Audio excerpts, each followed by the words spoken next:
and that. And now, I'm back in practicing to line it now, and I feel great. Ed, why do you think it is that Derek King seems to be scratched once or twice a year, no matter who's coaching here? Well, Derek King, as I had just mentioned, he's a goal scorer. When he doesn't score, he's hurting the team. If he was a very good defensive player along with it, then you've got a little bit more to work with. But right now, he's not that strong defensively, and offensively, he doesn't dig out a lot of pucks. Close to a sellout crowd gathering at the Nassau Coliseum for the home opener against the Philadelphia Flyers. We'll have more pregame activity right after these messages.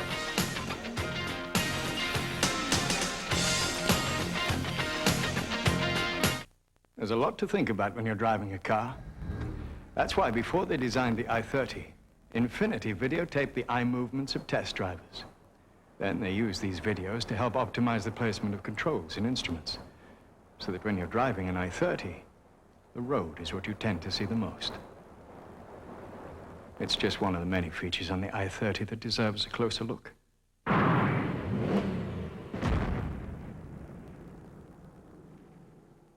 Lenora Cushing could have sat in traffic for an hour. Bill Bach could have run across town for nothing. Saving a trip. Margie Sullivan could have missed closing a very big sale. Pat Cannell, who knows what he just missed. With a 9X payphone, you don't have to be out of touch just because you're on the move. For saving time and money, for checking messages, for getting things done. With a 9X payphone, it's an easy call. All week on the Discovery Channel. They're big, real big, all heading your way. On land, in the sea. It's a big world out there.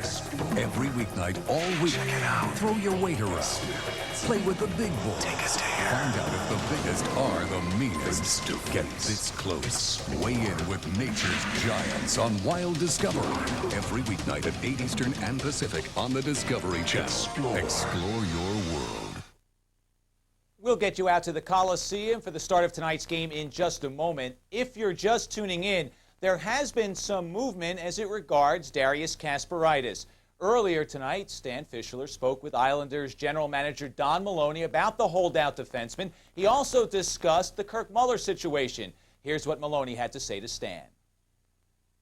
Well, we've basically agreed in principle to a new multi-year deal. We have the final financial terms settled. It's just there's a couple remaining issues that have to be resolved. Insurance is one of them, and some wording on a marketing agreement, but we're happy with things. So we can assume that by the end of the weekend he will be in the fold? Well, I think he's in the fold now. He's in the fold but now. A deal's not a deal until you get it worked out, and I think it's I don't see any problems going forward, no. Kirk Muller keeps getting headlines, talk about the impasse with his contract. What's the story right now? Well, we're working to settle our differences. Are you getting anywhere? We're working at it. I think we're making some progress, yes. He's, pretty well kept his mouth shut since we've asked him to.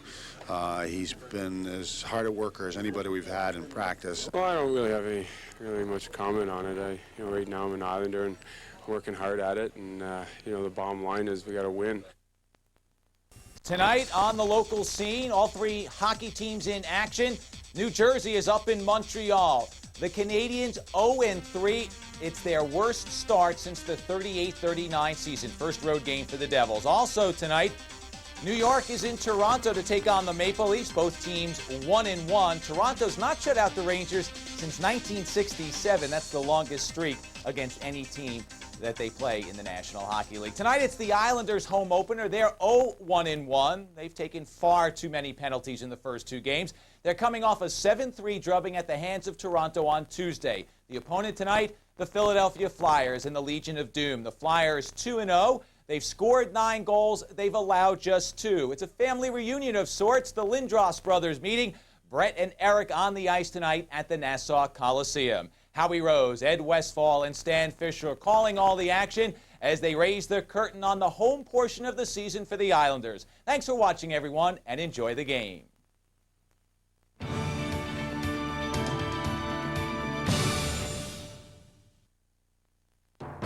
Ever since hockey players first took to the ice, there have been lines with distinctive nicknames. The old Montreal Maroons had the S line of Nell Stewart, Babe Siebert, and Hooley Smith. The Canadians of the 1940s featured the punchline of Rocket Richard, Elmer Locke, and Toe Blake. In Detroit, the legendary Gordie Howe played on two versions of the production line, first with Sid Abel and Ted Lindsay, later with Alex Del Vecchio. In the mid-1970s, it was the Buffalo Sabres and their French Connection line, which boasted not Gene Hackman, but Rick Martin, Gilbert Perrault, and René Robert. Last year, the Stanley Cup champion New Jersey Devils put together a trio of Bobby Holik, Mike Peluso, and Randy McKay that was colorfully called the Crash Line. But perhaps no line has ever carried as fierce a name as the Flyers' Legion of Doom, Eric Lindros, John LeClair, and Michael Renberg. If you're looking for the state-of-the-art of the National Hockey League, this line is it. From a center who's the league's MVP, to two wingers who can punish you as well as score.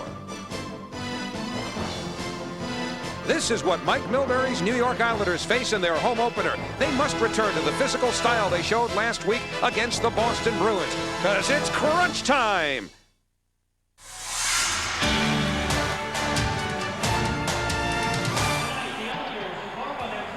They're lined up and ready for the 24th season of New York Islanders hockey here at the Nassau Coliseum. It's the home opener between the New York Islanders and the Philadelphia Flyers. Hi again, everyone. I'm Howie Rose, along with Ed Westfall. 24 seasons now for the New York Islanders. Mr. Westfall, you were there in the very beginning in 1972 with the new uniforms and a lot of changes around here. Does it almost feel like a rebirth for you as well? In a way, but I would like to think that it's the 24th year and it's still hockey, it's still excitement, it's still at the same building, and the people are here to see good hockey, and I think they're going to get it. Legion of Doom. You've heard the name several times already during our pregame show. No question, one of the outstanding lines of the National Hockey League. How did it get its name? A guy named Jimmy Montgomery played 4 years for the University of Maine, the Bears up there in Maine, and he was drafted by St. Louis. He went on to Montreal in the Guy Carbonneau deal, and then he was taken on waivers by, yes, the Philadelphia Flyers. And last year, Jimmy Montgomery, how creative, named them the Legion of Doom. And for his work, what does he get? A career in the minor leagues, at least for the time being. Islanders coach Mike Milbury has the headache that is the Legion of Doom tonight. How does he plan to handle it? I don't know that there's a man in the game of hockey who can single-handedly shut down Eric Lindros. So I don't think we're going to try to shadow him. I think in all likelihood we'll play Travis Greenline against them and hope to make him work defensively, because I think those guys can buzz, and if they are buzzing and cycling the way they've been cycling in the last couple of games, I think they're going to cause some headaches to the Flyer defense, which means Eric's got to come back and play in his own zone. It's pretty tough to score from 200 feet away. The Legion of Doom is huge. Can the Islanders counteract their size, Ed? I think they can. They can do some of it. They're going to have to move, though, and we'll take a look at the tail of the tape here. While it's not a prize fight, there is a big difference. Well, there's the differential. 2 inches and not about really, it's exactly 25 pounds. What would you do if it were a heavyweight fight?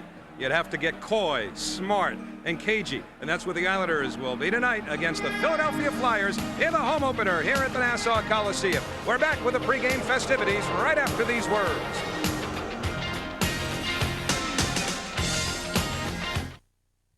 Islanders Hockey on Sports Channel is brought to you by Bud Ice, the official beer sponsor of the NHL.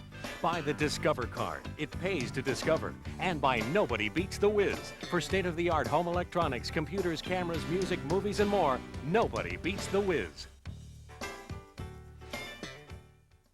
Welcome to Hockey 101.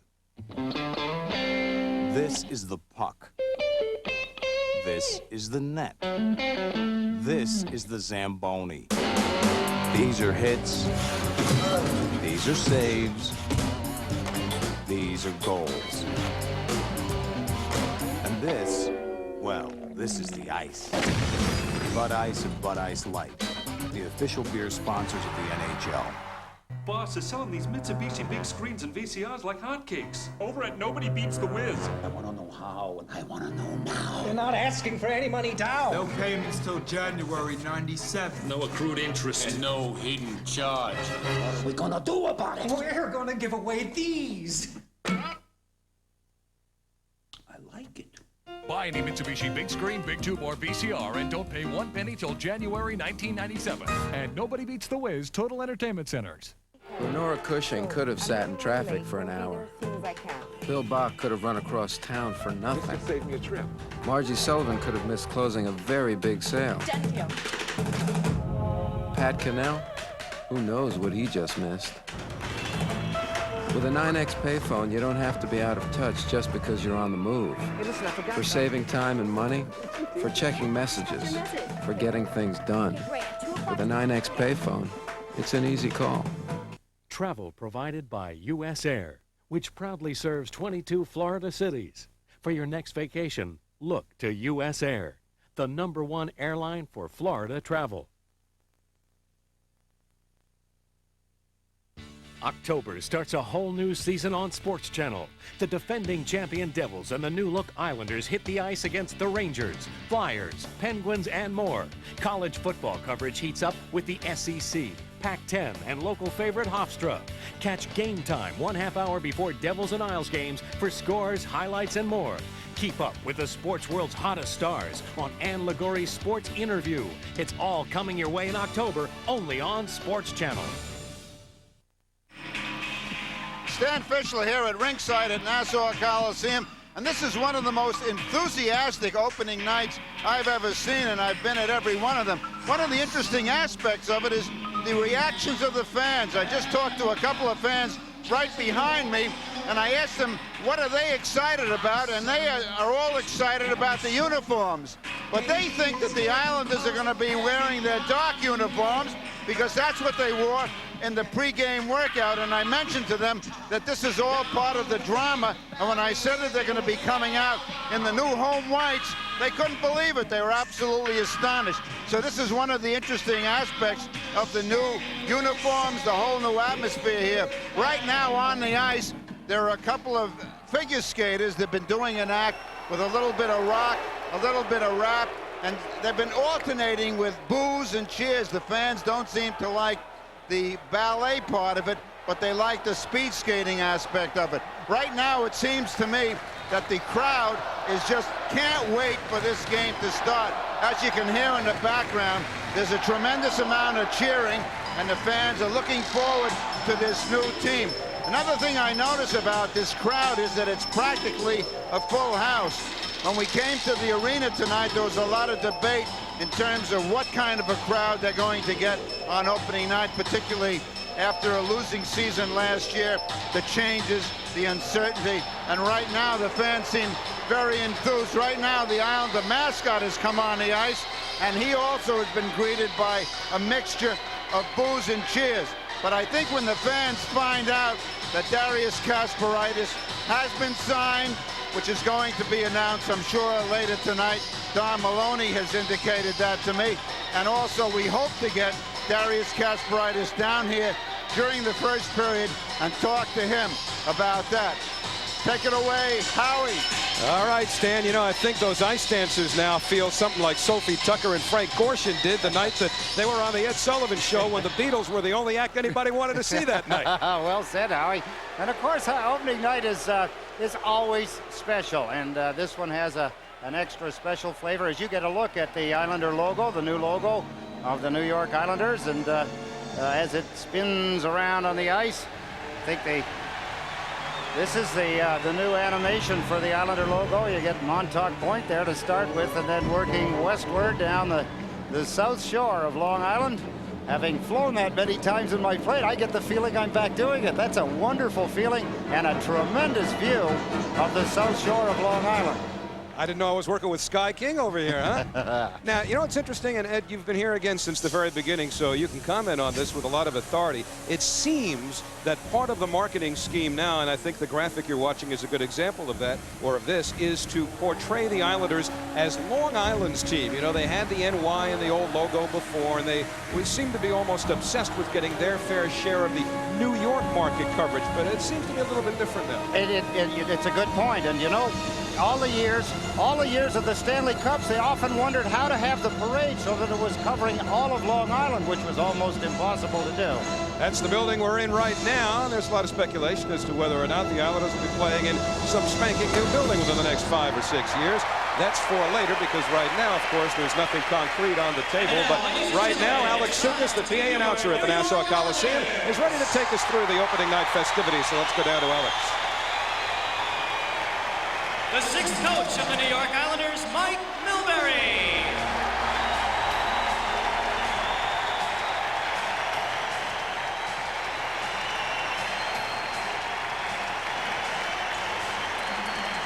Assistant coach, Guy Chiron.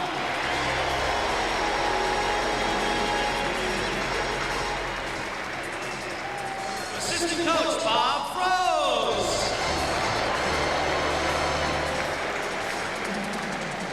The trainer is Ed Taberski.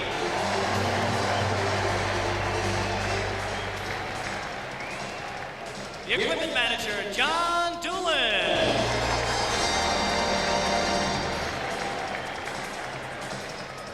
The assistant trainer, Jerry Iannarelli.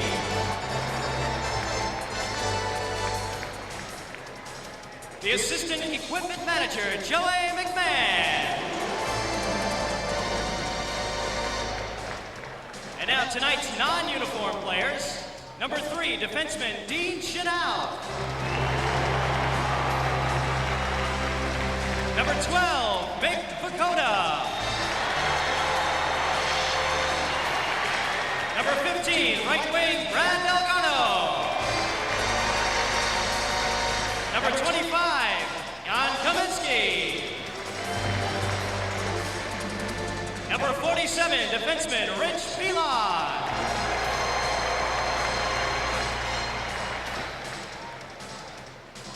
And now, this year's starting players. The captain, number 26, the 13-year veteran, right wing, Patrick Flatley.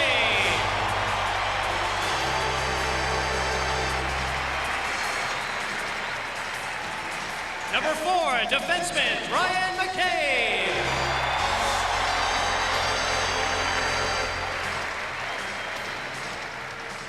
Number 6, defenseman, Chris Luongo.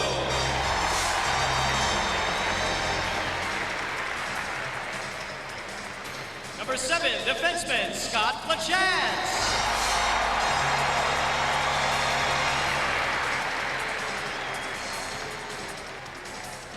Number 9, center, Kurt Muller.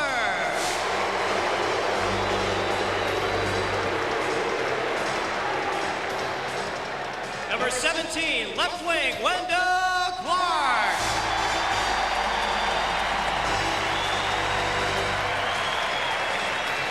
Number 18, left wing, Marty McGinnis.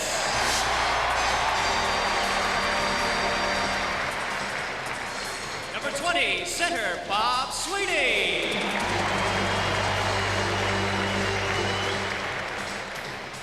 Number 21, right wing, Dan Plant.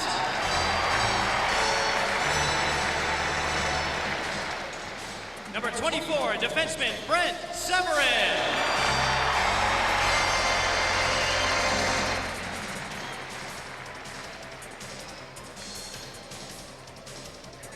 Number 27, left wing, Derek King.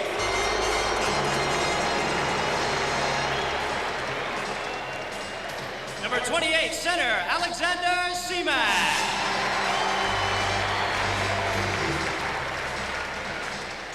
Number 30, goaltender, Tommy Soderstrom.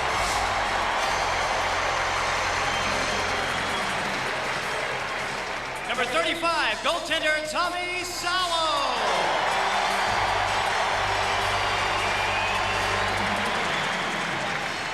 Number 37, defenseman, Dennis Baskey.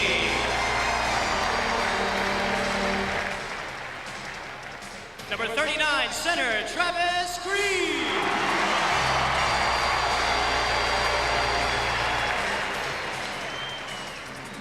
Number 44, right wing, Todd Bertuzzi.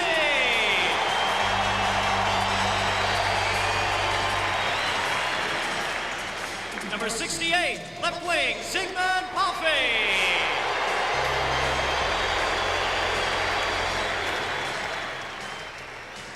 Number 72, defenseman, Matthew Schneider.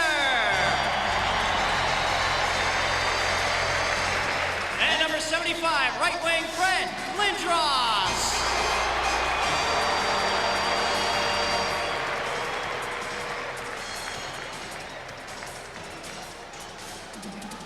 Ladies and gentlemen, the 1995-96 New York Islanders.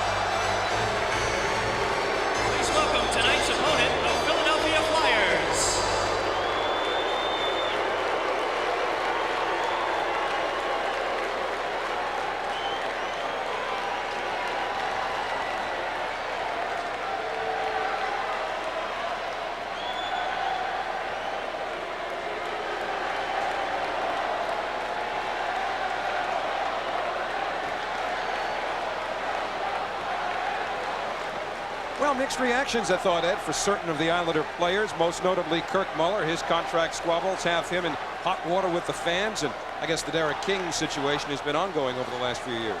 Anytime that you present any image to the fans, whether it be through whatever media, that you're not really locked in as part of the family, the fans will react negatively, and that's really what they show. I'll tell you, though, that they can turn that all around. Derek King get a couple of goals, and Muller gets his contract stuff satisfied. All right, the teams are getting set to line up with their respective blue lines. Donna Bender is standing in the corner to the left of the Islander goal, and she will feature the national anthem. Oh, say, can you see by the dawn's early light what so proudly we held at the twilight's last gleaming, whose broad stripes and bright stars through the perilous fight, all the ramparts we watched were so gallantly streaming, and the rockets' red glare, the bombs bursting in air, gave proof through the night that our flag was still there. Oh, say does that star-spangled banner yet wave o'er the land of the free and the home of the brave? Donna Bender with the national anthem, and of course fireworks. What's new? We were rocked by those in Toronto a couple of nights ago, so it's old hat right now. And again, I think it's probably worth pointing out that just as you saw kind of a haze or a fog on your screen the other night, that is Mike Milbury. He is not in a haze and not in a fog, but the fireworks have produced a similar cloud tonight, which you may pick up on your screen. Stan Fischler is standing by downstairs. Stanley? Well, Howie, a lot of attention will be focused on Brett Lindros. He's been under a lot of pressure as an Islander. I talked to his brother Eric this afternoon about the pressure that Brett is facing and his relationship with him. Well, there's nothing more that I'd like to see than Brett, playing on the top line or getting a lot of ice and enjoying it and contributing to the success of his hockey team. The situation down the hallway is pretty similar to the one that at times we went through my first 2 years here, and it's a lot of learning. It's a lot of ups and downs. It's at times it's pretty hectic, but just to stay with it, to learn from the good, learn from the bad. They've got some great leaders down there in Kirk Muller and Wendell Clark. Those guys you can absorb a lot from, and hopefully he'll come through. Anytime that I can help him out, I'm always there to do my best. But blood's thicker than water, but sometimes we can take out maybe 358 days a year. We got each other a few times. All All right, let's see. 358 days. They play, what, 6 times this year? He's losing a day somewhere along the line. He can afford it, though, right? He can afford just about anything. Here's the goaltending matchup.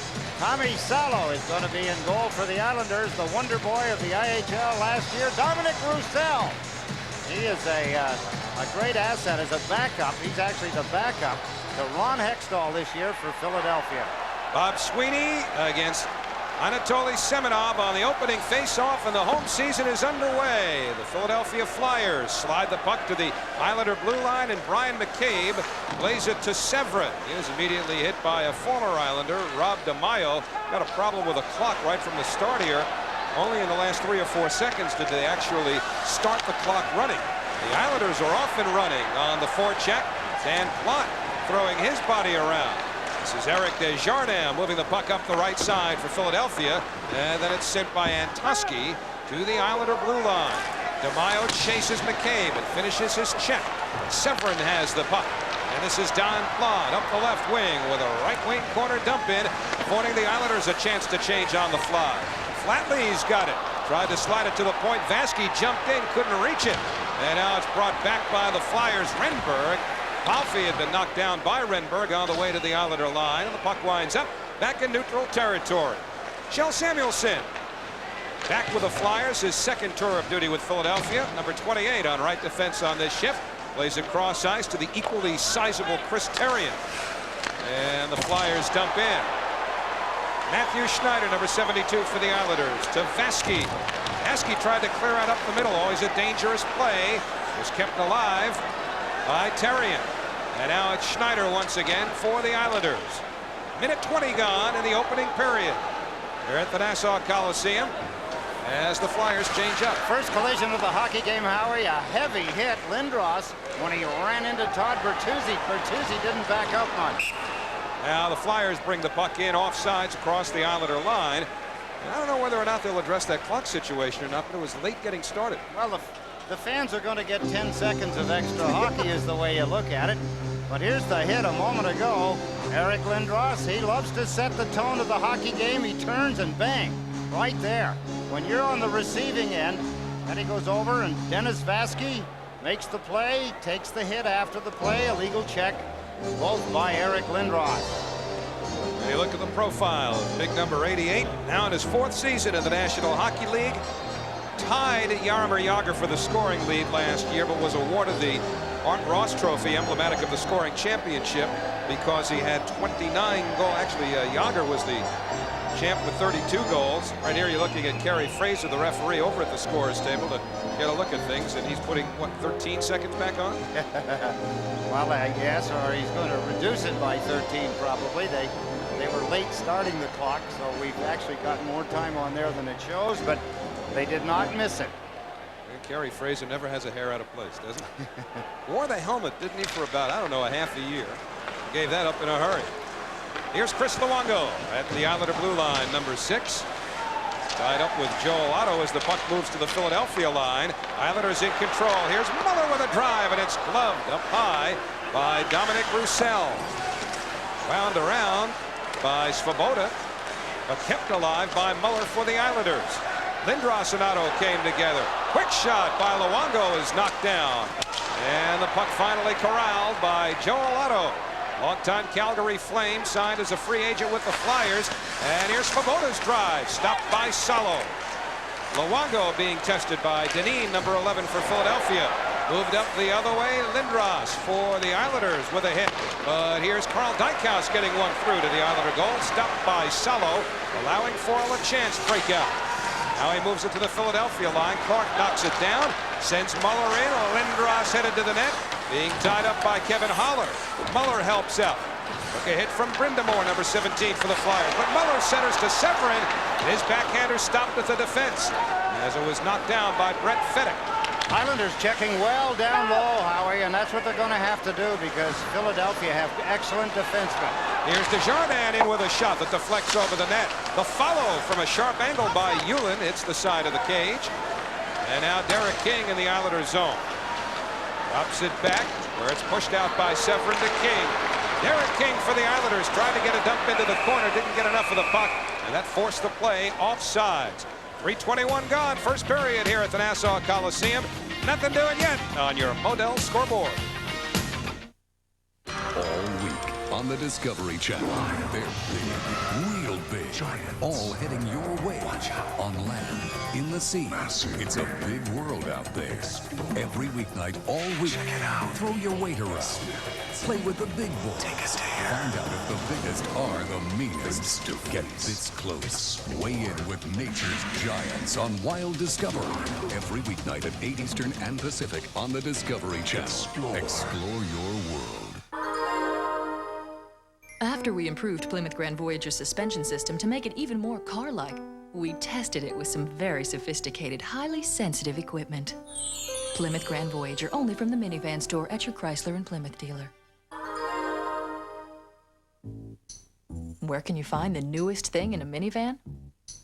Second door on your right, Plymouth Grand Voyager, with America's only available driver's side sliding door, only from the minivan store at your Chrysler and Plymouth dealer. Used to seeing him with the Washington Capitals. Now, of course, second year with the Philadelphia Flyers. A very likable man, a very knowledgeable coach in Terry Murray. Nominated for the Jack Adams Award last year as Coach of the Year. Went to Mark Crawford in Quebec, who of course is now in Colorado. Fans upset about that hit as the play comes down to the Islanders' zone. Well, the fans are so used to seeing certain things, penalties, but Gary Fraser shook it off. No, not that time.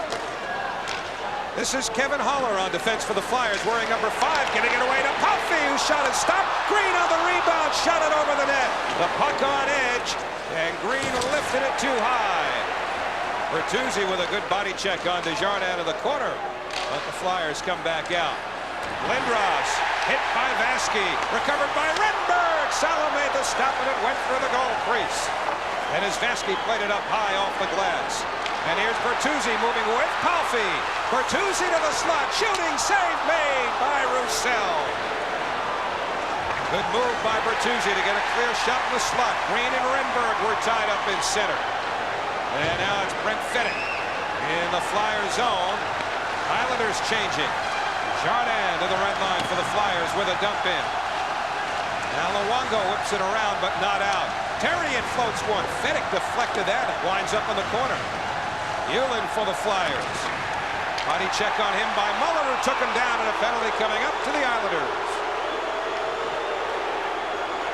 That's the argument that a lot of people have when you use your other hand, whether the player is really held that tightly by it, or if the player falls down, it's an automatic penalty now.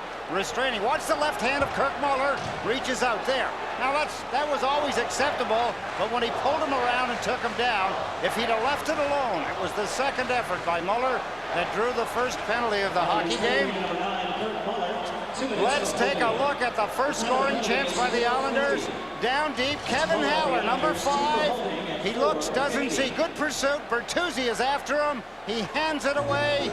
Palffy races in. There's the shot, the rebound. At the side of the net, Travis Green couldn't catch it on the short hop. Good chance for the Islanders. So the Flyers go to the power play. Dykhouse at the right point for Philadelphia. Moves it to Svoboda. Now it's behind the Islanders' net. LaChance was able to chip it to Plot. Dan Plot gets the clear. Plot and Sweeney the forwards for the Islanders, with LaChance and Luongo back. And the Flyers have Ullin, Brindamore, and Fedek as their forwards, with Dykhouse and Svoboda playing the points. Flyers so far 2 for 13 on the power play through their first 2 games. They've won them both, but here's Plot taking it away in the Islanders zone, getting the clear. 2 good moves by Plot. Howie, both times he read the play perfectly as a forward penalty killer and got the puck down the ice. That's brought in offsides by John LeClair at the Islander line. I noticed on the penalty killing as well that the Islanders are going deeper. They're trying to force the power play of the Philadelphia Flyers to make their moves early or make them poorly is what you want to do, as you get a look at John LeClair. charge by John LeClair at the Islander line. I noticed on the penalty killing as well that the Islanders are going deeper. They're trying to force the power play of the Philadelphia Flyers to make their moves early or make them poorly is what you want to do as you get a look at John LeClair. What a story he's been after being acquired. St. Albans, Vermont. Let's take a look. Philadelphia in control. A deflection. Good pursuit. Look at the way the Islanders have spread out. Carrying the puck down low, that's Hewlin. That's the penalty that the Islanders are trying to kill right now, and they still have about a minute left. Flyers work the puck deep now on the power play. Matthew Schneider trying to cover up, but he can't do it. Renberg using his strength to get to the corner, but Vaske used his to free the puck and chip it into Flyer territory. 48 seconds left on the power play for Philadelphia. Eric Lindros wheeling out of his own zone. Chased by McInnes, bumped by Schneider, and it's Vaske picking up the puck. You need 3 players to do the job on Lindros. Now Schneider hit by LeClair. Vaske pulled down. Again, Fraser makes the motion. The referee, Kerry Fraser, does. No penalty, but the Islanders get the clear. So 24 seconds of power play time remain for the Philadelphia Flyers. No score, 6.5 gone in the first period. LeClair leans into Sweeney in center, but the Islanders get the puck back. You see the time left on the power play and plenty of time for McCabe to get the clear. Big kill for the Islanders. They do not give up a shot on goal, just with 5 seconds remaining. And McCabe pretty much takes care of the rest of that with his pass ahead. The Terrien knocks down, dumps in, and Muller is out of the box. So the Islanders with a successful kill. Flyers have it in the Islanders zone, though. Plot and DeMaio bump, and this is Brent Severin taking the puck behind the Islander goal. Now it's McCabe winding it around, knocked down by Samuelson, but then kicked along by Seema. Now it's McCabe chasing it back as the Flyers dump in and get a change. A wind around by McCabe, stopped by McInnes, couldn't clear it past Semenov, though. And Anatoly Semenov has it set deep behind the Islander cage. Here's McCabe, the rookie defenseman for the Islanders, paired with Severin. His pass went off the skate of McInnes and deep into Philadelphia territory. Played around by Svoboda. The goaltender Roussel has to move it to the boards. Kept alive now by King, and Seamak off the pass drove it wide. LaChance skips into the play. LaChance puts it to the corner. McInnes puts it out to the point. Luongo. Now to King, who risks it cross ice. That hits a stick and winds up in neutral territory, allowing for a Luongo dump in. Have to love the pace of the hockey game. Both teams skating well, hitting, passing. It's all here. Here's Seamak with room out of the corner. Luongo tees it up. The carom to McInnes. Now it's King to Seamak, and Roussel stops that as well as gathers in the rebound, and play is stopped. Islanders with some chances, but still nothing on your Model scoreboard.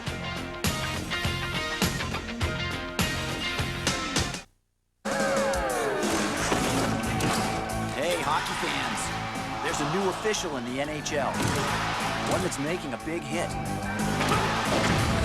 Bud Ice and Bud Ice Light, the official beer sponsors of the NHL. Goes down easy and icy smooth.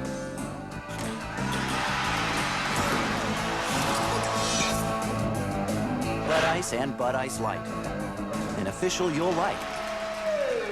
Owning my own business. Nothing like that feeling. And it's a great feeling. When it's your business, every day and every dollar has to count. To have your own business. I enjoy it. So consider the American Express Corporate Card for small business. The card that offers real value, like savings on hotels, car rentals, and UPS overnight shipping. 3% off gasoline at Mobil. Even accident disability insurance at no extra cost. To apply, watch your mail for your application or call 1-800-835-AMEX. The best card to have. Derek King, couple of pretty good shifts, couple of pretty good passes. He can take a hit. There's another dimension to Derek King. He can hit. I've seen him fight. Maybe he just has to get mad enough. Well, Mike Milbury can get under a player's skin if he'd like to be grating, and he has been. And we talked about the breakfast they had, the kickoff breakfast yesterday at the Marriott. Tell you what, Mike Milbury comes prepared with material. Now from the draw, the Flyers control. Kevin Dineen hit by Muller, which turned the puck over, and Luongo works it back around. Lindros looking for the puck. That's Brett Lindros, couldn't reach it. Dineen of the Flyers with a shot off Luongo's stick, and Salo has to dive out to protect the puck. Tommy Salo went in the third period in Toronto on Tuesday night. Faced 21 shots, gave up a goal. He looked good in the net. He looked poised. I asked him today at the skate this morning if he was really as poised underneath the equipment and mask. And he said, yeah. I said, I felt pretty good. I said, even you'd gone 2 hours probably without ever seeing a puck shot at you. He said, well, I had some quick shots early in the period, and that got me in the game quickly. I guess the good side is for him the pressure was off. When he came in there with 3 goals down in the third period, and he basically got the job done. Such as he could get a job done when you lose 7-3. Now Brett Lindros breaks up a play by Otto, springing Muller with Clark, but Clark couldn't reach the pass. And now it's Otto back for the Flyers. Stepping right in front of him, though, is Muller. And the good defensive play by Muller turns it back into the Islanders zone. Vaski to Muller, number 9. The Philadelphia line, hemmed in by Dineen. Muller kept the legs moving, as did Brett Lindros, who knocked Brind'Amour down. And Desjardins, number 37 for the Flyers, brings it back. Moves it to the right wing. Brind'Amour dumped by Vaski, and it's Wendell Clark bouncing it into Flyers ice. Just about the midway point now of the first period in the home opener for the Islanders at the Coliseum. No score, as Chris Therien for the Flyers drives one off of McCabe. The carom to the corner. Yulin hit by Plot. Brind'Amour's got the puck. Out of Yulin behind the net. He wrapped it right in front, but it's covered by Vaski. Vaski gets it past Samuelson. Therien wins the chase with Flatley. Flatley got a piece of the puck, so Therien has to skirt back behind his own net before winding it around. And it's Brind'Amour. Checked by the stick of Sweeney, allowing for a McCabe dump out. Now Peter Svoboda, former Canadian, former Sabre, with a dump in. Islanders showing good discipline in their own end of the ice. They've handled the puck back there nicely. They have not allowed the Philadelphia Flyers to get their offense geared up in the offensive zone. Just 4-3 the shot totals, favoring the Flyers by 1. Matthew Schneider has the puck in the Islanders zone. Out of Vaski, number 37. Dennis Vaski slides it to the Flyer line. Carl Dykhouse tried to get it to Leclerc. Schneider broke that up, and the play by Schneider forced the Flyers to go offside. Stan Fischler is standing by downstairs. In fact, he's ice side. He's got some observations on the condition of the Coliseum ice. Stan? Well, Howie, there's a pall over the ice, as in P-A-L-L, and it's sort of a foggy thing. It's an outgrowth of the fireworks that began the festivities. This has happened at other rinks, and players have complained about it. Hopefully it'll be gone by the start of the second period. Howie? Yeah, he should have been in Toronto with us the other night. It was the second period before we could see what was going on. It wasn't so much the fog they created, or the smog, or the pall, as Stan described it. It was the booming and the banging right behind us that jarred me. Yeah, lifted us both out of our seats. Here's Peter Svoboda for the Flyers, checked by Bertuzzi of the Islanders in the Flyers zone. Schneider trying to hold it in at the point, being tested by Renberg. And here's Michael Renberg with Leclerc. Schneider breaks that pass up. Salo sticks it to the corner. Lindros to Leclerc, back out in front. Alfie on the puck. Couldn't clear it out, but now Vaski for the Islanders. Guns it rink wide. Renberg got a piece of it, and then a piece of Bertuzzi, and now we get a whistle.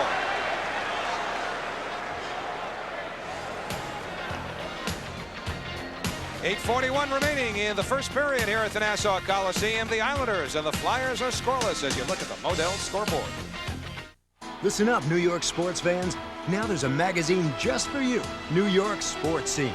New York Sports Scene covers it all. The pros, colleges, and all the other events that make New York the sports capital of the world. New York Sports Scene covers the Rangers, Islanders, Devils, Sabres, Knicks, Nets, Mets, Yankees, Giants, Jets, Bills, St. John, Syracuse, and that's just the beginning. New York Sports Scene covers golf, tennis, soccer, lacrosse, horse racing, boxing. If it happens in New York, we'll be there to capture all the action for you. New York Sports Scene is jam-packed with the stories you want to see, interviews with New York sports stars, reports on the business of sports, thought-provoking commentaries, and much more. New York Sports Scene. On sale at newsstands now. Or call 516-435-8890 to save on a yearly subscription for only $29.95. It's like getting 2 issues free. Pick up New York Sports Scene today. If you subscribe now, you'll receive a free collectible commemorative Mickey Mantle poster while supplies last. Islanders are to get their first power play. That's Michael Renberg, the 23-year-old Swedish player. Watch what he does. He goes across the ice, a little hit from behind. They called it interference as he hit Bertuzzi. I guess it was a shoulder, took him out of the play. Bertuzzi had not touched the puck. Interference at 11:19, the call. Renberg has come back well. That whole Legion of Doom line has played very well with 8 points in the first 2 games. He had a hernia during training camp. Yeah, he had it operated on September 19th and missed almost all of training camp. So now the Islanders to the power play. Zygmunt Palffy around Fedek. Over the line. Pulls up. Now to Schneider. Vesky at the left point. Shoots one that's blocked in front. Howler can't clear it. So Schneider holds it in. Now Bertuzzi using his size behind the net. Hit by Desjardins.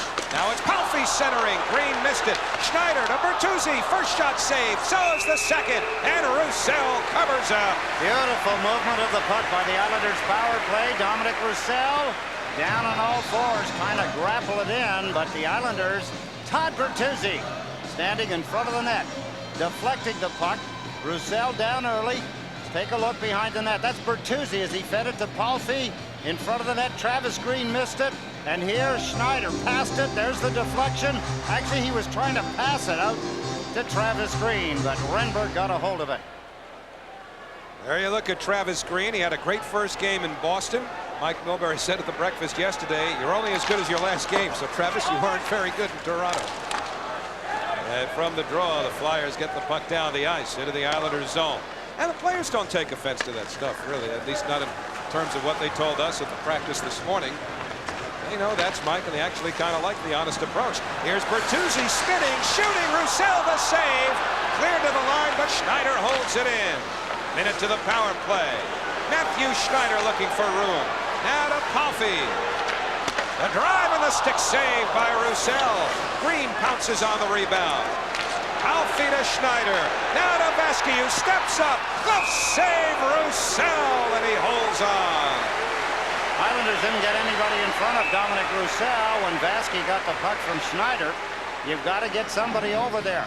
And you've got to get the shot down low if you're going to try and score the goal on a player like Renberg. He'll go down in the butterfly. He's a butterfly kind of goaltender. Good control of the puck. Look at the balance by Bertuzzi. As he handles the puck, comes to the front of the net. Nobody gets the rebound. It goes back to the point. The Islanders moving it well from there. Palffy, Schneider, and then Vesky's shot. Little too high, or you could say not high enough. Look at Renberg down on both knees. Up top. You've got, if you're going to score, go up top. Otherwise, create the rebound with a shot along the ice. 45 seconds left to the Islander power play. A power play that has connected twice in 8 previous tries during the first 2 games of the year. 1 for 4 in Toronto the other night, as they were in Boston during the season's opener. But now the Flyers clear all the way down. 35 seconds of power play time remain for the Islanders. This is LaChance, number 7. Recovered from that groin injury, up to King on left wing. And the dump in, chased by the speedy McGinnis. Eludes most of that hit from Svoboda, but the Flyers able to get it past LaChance. The clear by Samuelson all the way down the ice. Salo for the Islanders, the goaltender, plays it to LaChance with 10 seconds left on the power play. Now Sima dumps it in. Samuelson just did slow him up. As the penalty is about to expire, Renberg out of the box. Here's the drive by McCabe, sailing wide. LaChance sit back behind the net. Shell Samuelson, all 6'6", 235 of them, using that size to free the puck and wind it up to Renberg. Now the drive by Renberg is gloved easily by Salo. Flyers getting a change with 6:20 to go in this scoreless first period. Derek King knocks it past Desjardins out to center, but it's dumped right back in by Therrien of the Flyers. Now it's McCabe, number 4 for New York. Missing King with a pass on left wing, and this will go for an icing as Therrien comes back to touch up. Let's go downstairs once more to Stan Fischler. Thanks very much, Mike. Darius Kasparaitis here with me at ringside, and the word is that you're going to be signing a new contract with the Islanders. How do you feel about it? I feel great to be back and play for the New York Islanders, and I feel good to make a deal and to be ready to play hockey again. Darius, when do you think you'll be able to be back on the ice again? I think in November, like 10 or 11, I'm ready to play. How does the knee feel now? Feels good, and I feel great, and I'm skating every day, and we'll be ready soon. Good to see you. Take it away, Howie. All right, thanks, Stan. Here's Schneider behind the Islander net, playing it around. Samuelson with a dump in. Eric Lindros tried to center. Two Islanders converge. One was Brett. The puck recovered by Eric, who fires one off the side of the net. Then it's drilled wide from the point. Now Shel Samuelson to Leclerc. Eric Lindros tried to center. Muller has him tied up. And now it's Brett Lindros getting it from Muller. Couldn't lift it past Terrien with Wendell Clark bursting up the right wing. Flyers work it deep once more. Vaske gives it away to Lindros, but the pass hopped over Renberg's stick. Dangerous play, but the Islanders come away with it. Wendell Clark, 2-on-2, floats it to the net. Loved by the goaltender Roussel for his defense.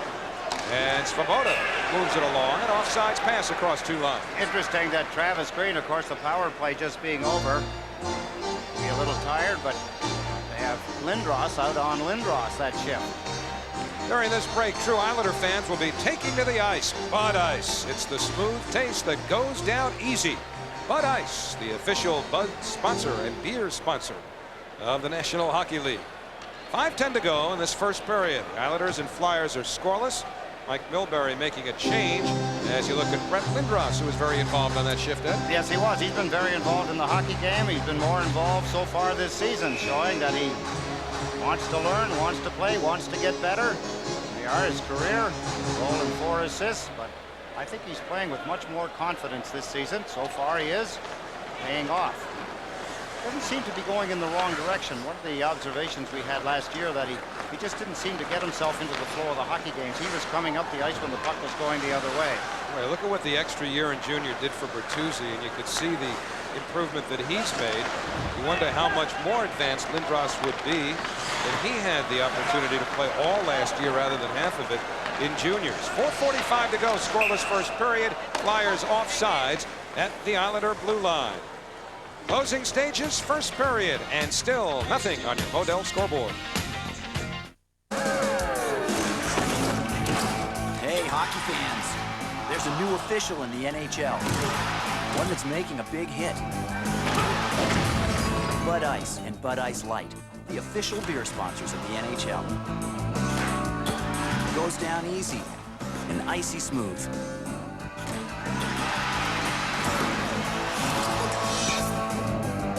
Bud Ice and Bud Ice Light. An official you'll like. Person needs to send resume to New York. Wants to make a big impression. Goes to post office. Finds out priority mail is a smart solution. Resume gets noticed. Person gets job. Now if he can only get a cab. Team needs new jerseys. Person has to deliver them overnight. Goes to post office. Finds express mail is a smart solution. Guarantees delivery. Jerseys arrive on time. Person avoids getting sacked.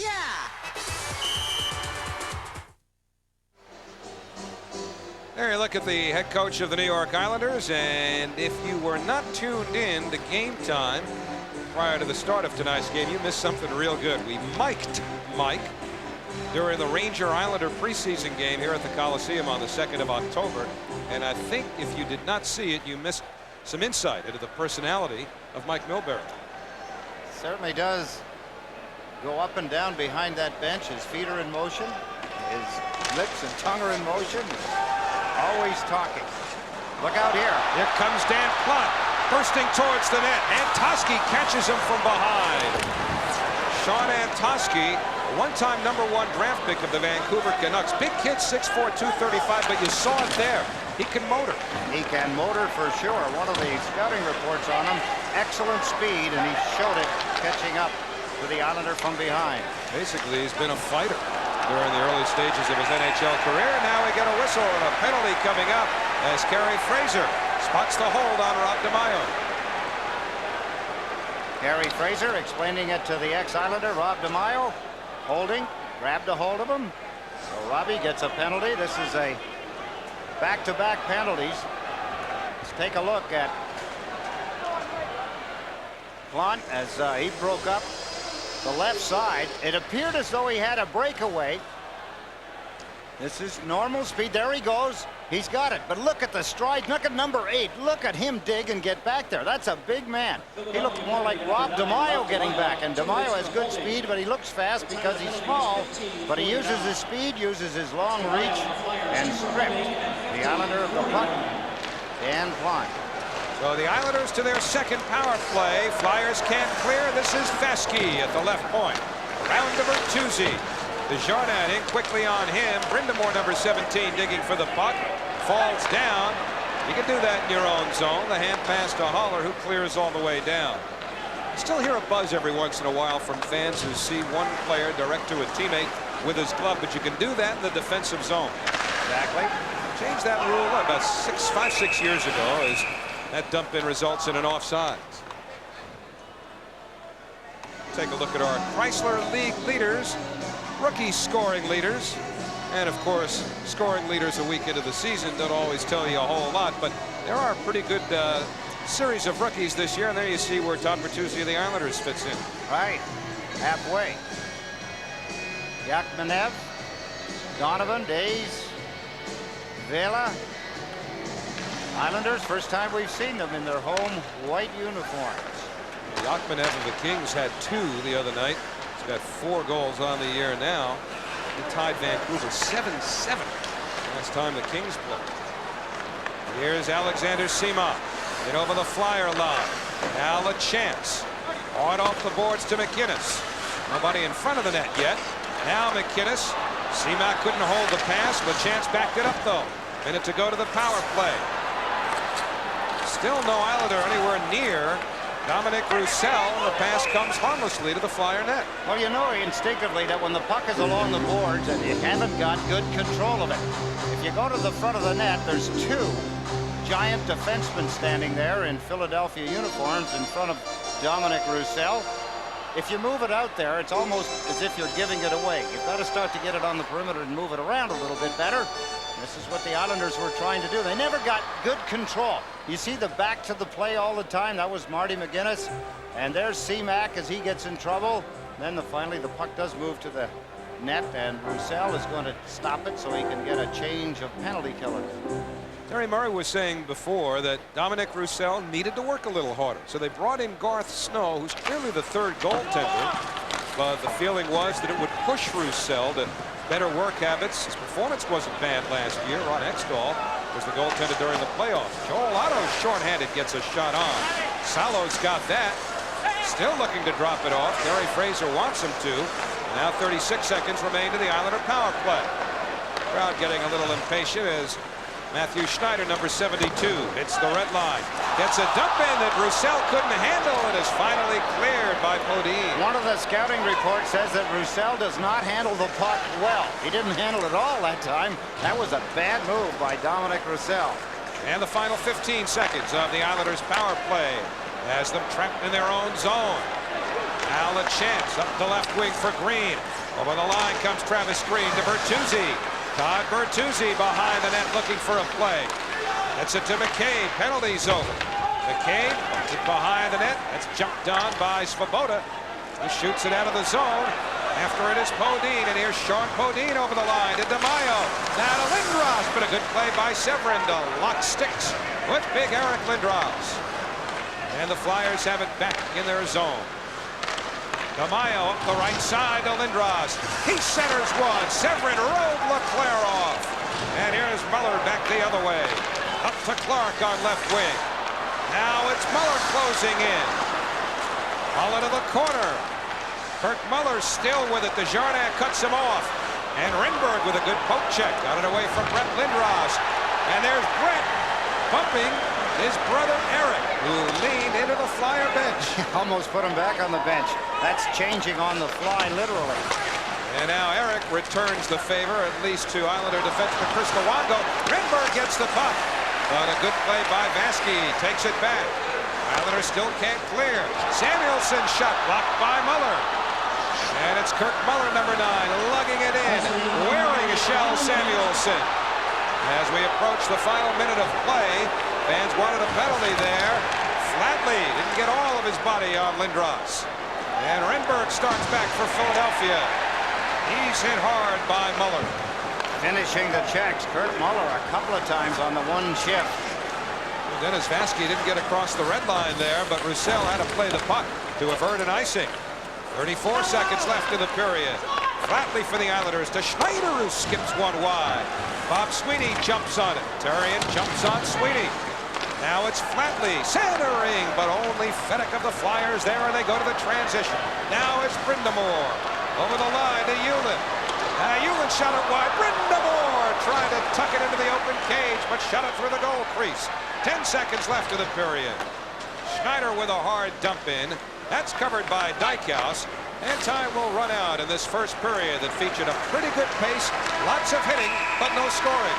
Wonderful pace, a well-played period by both teams. 16 shots on goal total. Tommy Salo had faced 6.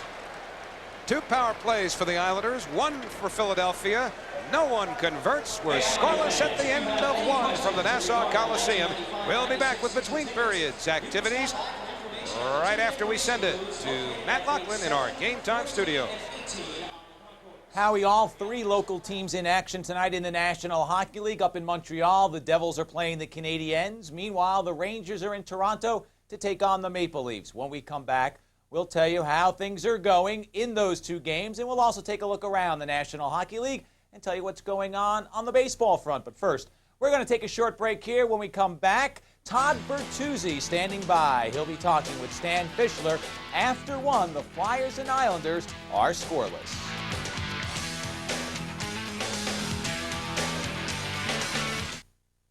Islanders Hockey on Sports Channel is brought to you in part by your local Chrysler Plymouth dealer and by 9X Yellow Pages. More information, more solutions, more stuff. After we improved Plymouth Grand Voyager's suspension system to make it even more car-like, we tested it with some very sophisticated, highly sensitive equipment.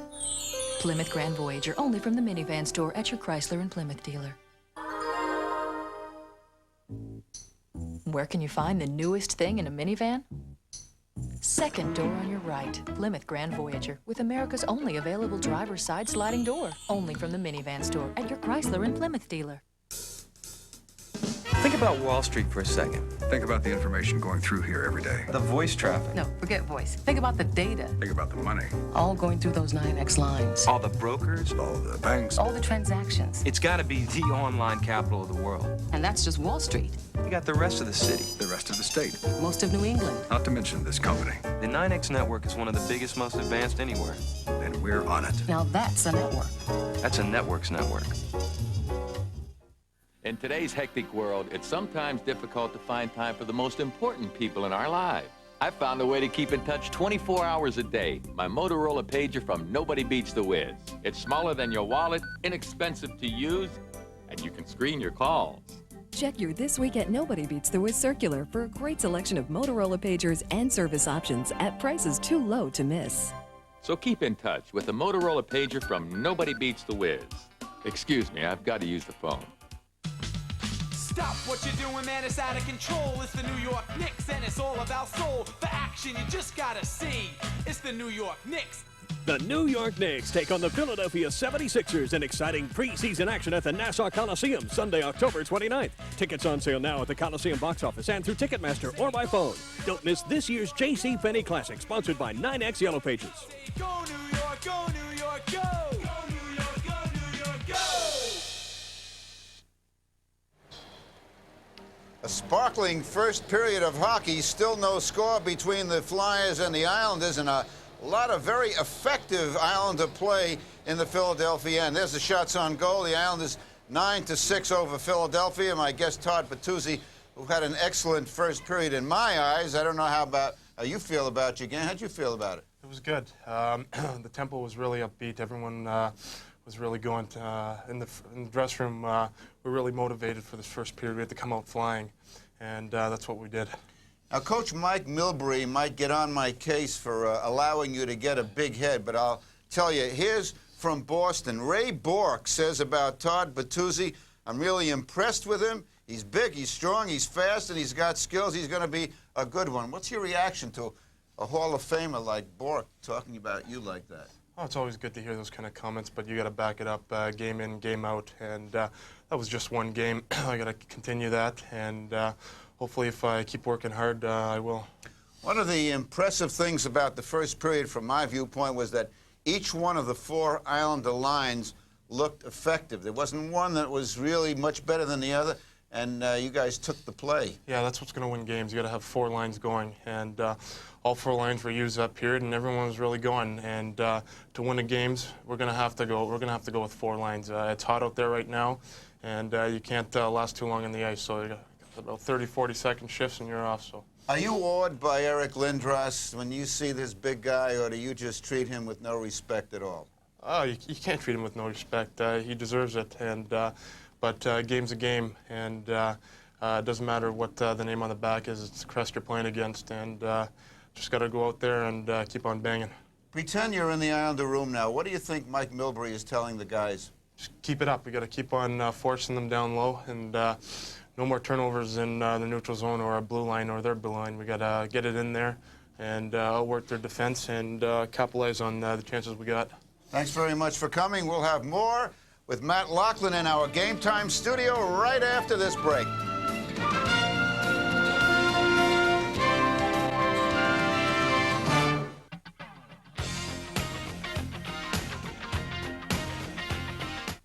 Fabulous Myrtle Beach, #1 for championship golf. Call Myrtle Beach Jet Express at 1-800-FUN-TO-SUN and fly daily nonstop jet service from New York and Newark to Myrtle Beach from only $79. And for a limited time, fly Myrtle Beach Jet Express and get 2 days of free golf. That's right, free golf in many of Myrtle Beach's finest championship courses. Discover incredible beaches, live entertainment, and free golf from only $79. Only on Myrtle Beach Jet Express. Call 1-800-FUN-TO-SUN.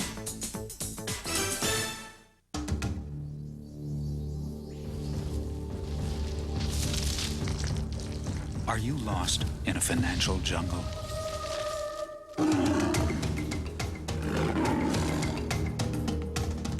What you need is someone who knows the ropes.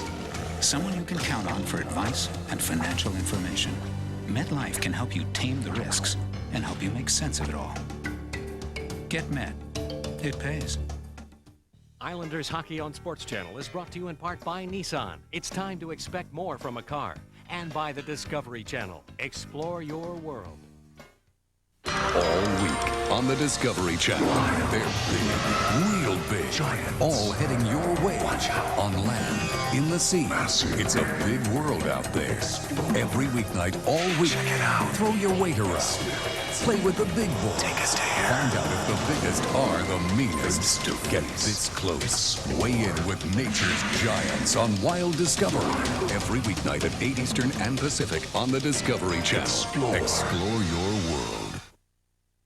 We've reached the first intermission, scoreless battle between the Islanders and the Flyers. In Montreal, the Devils are playing their first road game of the season. Let's take a look at action from the fabled Forum, and it's a fight! Randy McKay and Donald Brashear duking it out early on. And the Devils score first. Scott Stevens, his shot's deflected, but Neil Broughton there to put it home, and the Devils have taken a 1-0 lead over those woeful Canadians who are 0-3 coming in. Also in Canada, the Rangers are in Toronto. They're playing the Maple Leafs. No score as they play in the first period. A check around the National Hockey League shows a 1-0 lead for Hartford over Chicago as they play in the second period. Glenn Wesley with a power play goal for the Whalers. Anaheim and Pittsburgh are scoreless. They're in the first. Elsewhere in the National Hockey League, Tampa Bay and Washington scoreless in the first period. The others are later starts. Boston is in Dallas. The Stars with 13 goals in 3 games thus far. Colorado plays St. Louis in an 8:30 start. Out west, Vancouver is at San Jose. And that concludes the look at the National Hockey League scoreboard. Baseball's League Championship Series continue tonight. We begin in the American League. Andy Bennis being rocked tonight by Cleveland. They lead 4-0 in the second inning. Eddie Murray with a 2-run homer. RBIs also for Carlos Baerga and Kenny Lofton. Meanwhile, in Atlanta, the Braves looking for the sweep of the Reds. They lead by a score of 1-0 in the fourth. Mark Lemke with the RBI single. We're in the first intermission. The Islanders and Flyers are scoreless. We'll send you back to Howie and Ed in just a moment as the Islanders open up the home portion of their season.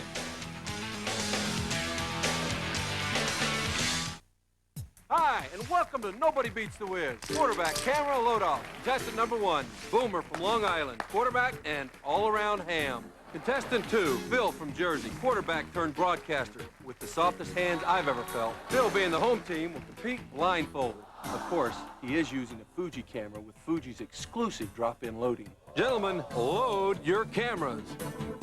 And the winner is Fuji cameras, and Nobody Beats the Wiz. If Phil can load one, so can you. After we improved Plymouth Grand Voyager's suspension system to make it even more car-like, we tested it with some very sophisticated, highly sensitive equipment. Plymouth Grand Voyager, only from the minivan store at your Chrysler and Plymouth dealer. Where can you find the newest thing in a minivan? Second door on your right, Plymouth Grand Voyager, with America's only available driver's side sliding door, only from the minivan store at your Chrysler and Plymouth dealer. Professional roller hockey is coming to Long Island, and we need you to name the new team in Herman's Name the Team contest, presented by Sports Channel, WBAB, Newsday, and Roller Hockey International. You can win tickets for life, cool inline skating gear, and more. To enter, go to a participating Herman's near you and look for this display or send a postcard to Sports Channel. Include your name, address, phone number, and your choice for Long Island's new roller hockey team. Hey, you can name the team and win tickets for life. October starts a whole new season on Sports Channel. The defending champion Devils and the new-look Islanders hit the ice against the Rangers, Flyers, Penguins, and more. College football coverage heats up with the SEC, Pac-10, and local favorite Hofstra. Catch Game Time 1/2 hour before Devils and Isles games for scores, highlights, and more. Keep up with the sports world's hottest stars on Ann Ligori's Sports Interview. It's all coming your way in October, only on Sports Channel. It's time to get you back to the Coliseum, where the Islanders and the Flyers are finishing up their first intermission break. Scoreless after the first 20 minutes. Let's go back to Howie and Ed.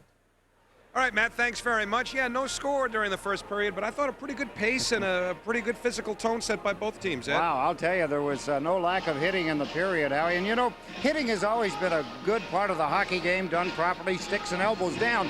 It gets everybody into the game. It sets the tone. Everybody knows then that they better be ready to be hit. And we heard about the speed of Sean Antoski earlier this morning. We saw that as well as he broke up an Islanders scoring chance. Well, there was a lot of speed. I thought that both teams excelled at the speed department. A lot of players that you may not expect to show the kind of speed. Would you say that has been a good example of what the rules modifications have done?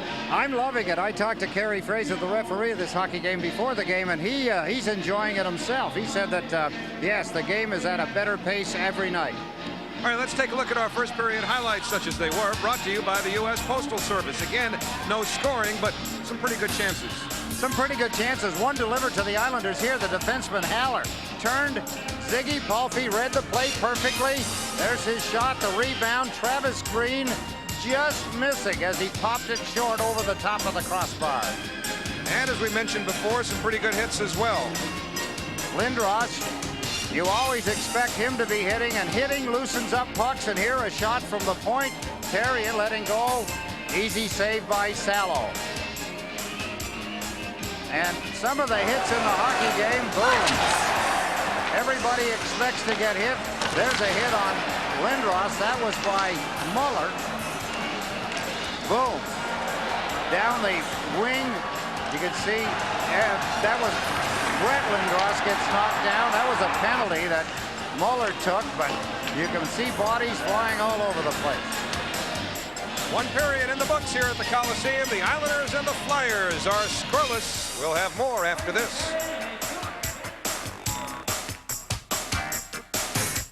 Islanders Hockey on Sports Channel is brought to you in part by MasterCard. MasterCard, it's more than a credit card, it's smart money. And by your Tri-State GMC truck dealer. Maybe you'll get a MasterCard so you can use one card for practically everything. Maybe you'll get one because no card is more accepted. Or maybe you'd just like to save 15% on that altimeter compass stopwatch. Presenting Master Values, immediate savings on all kinds of things. Because while MasterCard can make your life easier, saving around $1,000 on a Royal Caribbean cruise couldn't hurt. Look for your MasterCard invitation in the mail and apply today. Today, big news from the automotive world. Happy Sport utility buyers flock to showrooms for their first look at the 96 GMC Jimmy. And look at the savings. Now that's a lot of green. And speaking of green, Jeep owners are green with envy. Now the Jimmy tops Grand Cherokee with over 4,800 simoleons in savings. Could there be a better time to save? Get moving. See your Tri-State GMC truck dealer today. This is about advanced communication technology, about what's happening today. How things like the virtual office and call centers can work for your business. But it's not about bits, bytes, bells, or whistles. This is about people who know how to listen and where to look. People who can help you put all the pieces together and even get you the hardware and software you need for free. This is about how simple things can be. About knowing who, about knowing how. Network MCI, that's how. Stop what you're doing, man, it's out of control. It's the New York Knicks, and it's all about soul. For action, you just gotta see. It's the New York Knicks. The New York Knicks take on the Philadelphia 76ers in exciting preseason action at the Nassau Coliseum Sunday, October 29th. Tickets on sale now at the Coliseum box office and through Ticketmaster or by phone. Don't miss this year's JCPenney Classic, sponsored by 9X Yellow Pages. Go New York, go New York, go! Go New York, go New York, go!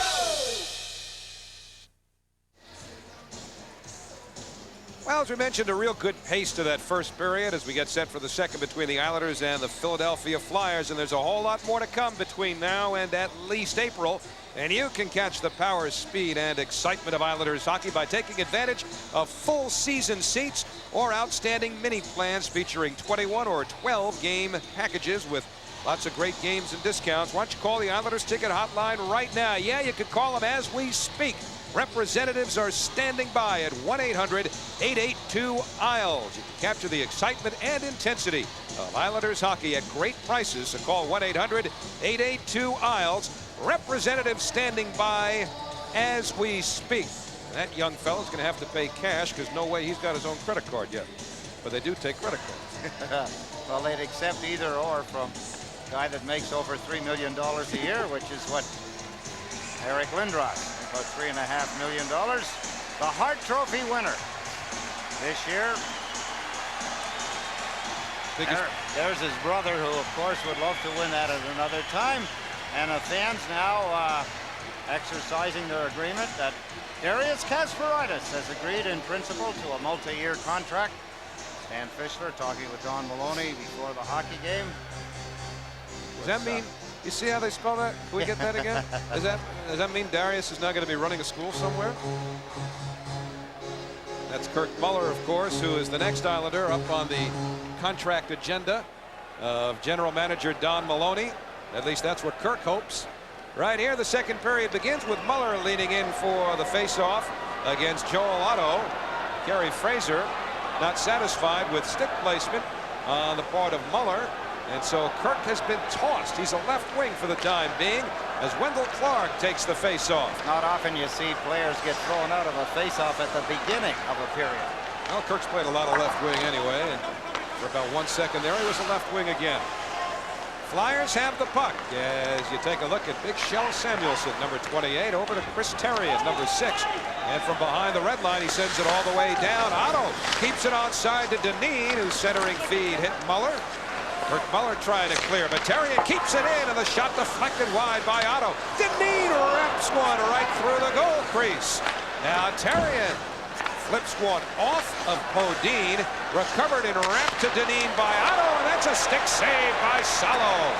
Cleared over the line. Therien brought it back in, so the Flyers have to tag up on the delayed offsides, allowing an Islander breakout. Brett Lindros to the Flyer line. Bumps Therien, Muller after the puck. That's Shell Samuelson bumping Muller. Lindros, number 75, Brett Lindros, hitting Brindamore. Staying with Brindamore is Lindros, but it's Fedek on the puck for Philadelphia. Chris Luongo, number 6 for the Islanders, knocked that pass down. But it's taken back by Shell Samuelson and flicked deeper by Brindamore. Philadelphia, the Islanders on the run here, and Tommy Salo probably should hang on to that puck. He didn't. Looked like he was going to start a rush. Sends LaChance up ice, and Scott LaChance gets the dump in. It's covered by Svoboda. Hit by Derek King, who finished the check. And the Islanders get back to the puck. Alexander Semak from the red line, working it to the left side of Roussel. King broke that play up for the Islanders, but it's taken back now. And here's Brind'Amour, number 17 for the Flyers. Rod Brind'Amour to Brent Fenech for a shot, and Salo can't hold it. It's cleared at the last second by Vansky. Salo thought he had it, but it trickled behind him, and the Flyers keep the play alive. Hewlin to Brind'Amour, who swings it in front. Semak chips it towards the line.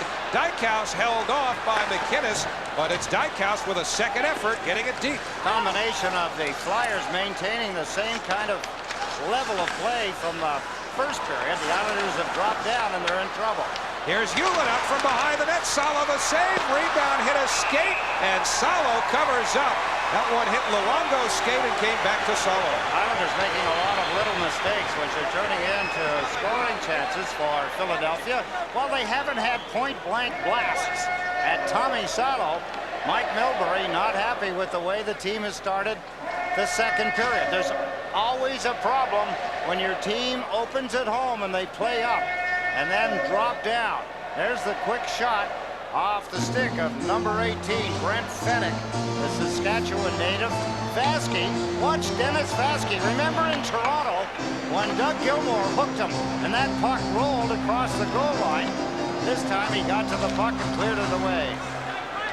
Now from the draw, Matthew Schneider for the Islanders, hit by Brett Lindros, but it's Zygmunt Palffy for New York. Working the puck down the ice, could be an icing here. Haller first to get it, the whistle for icing. They'll bring the face-off deep into the Islanders' zone. Can't turn it on and turn it off that quickly because the Islanders now just have to get their composure, gain it back. Don Bertuzzi, a lot of composure for a 20-year-old rookie. Don't want to give Philadelphia Flyers the opportunity to take over your territory. They'll create enough scoring chances on their own. Never mind the mistakes that the Islanders will make. Hey, sports fans, be a member of the studio audience on the new and exciting sports trivia game show Sports Busters. It's going to be right here on Sports Channel. You can call 212-636-9434 right now for tickets, and you'll automatically be entered into a sweepstakes to win one of nearly $100,000 in prizes. We'll tell you more about that as we go along. Here's Kevin Haller lifting one off the side of the net. Salo tried to grab it, couldn't do it. Lindros centers. Rydberg shot is stopped from point-blank range. And here comes Palffy with a right wing corner dump in. Bertuzzi tried to take the overland route on Haller. Palffy backs the puck up. Green, a backhander is stopped. And Palffy's rebound went wide, but we get a whistle and a penalty coming up. Interference, I believe, indicated by Kerry Fraser. And a power play coming up. No score, but the Islanders will have the man advantage. Modell's scoreboard.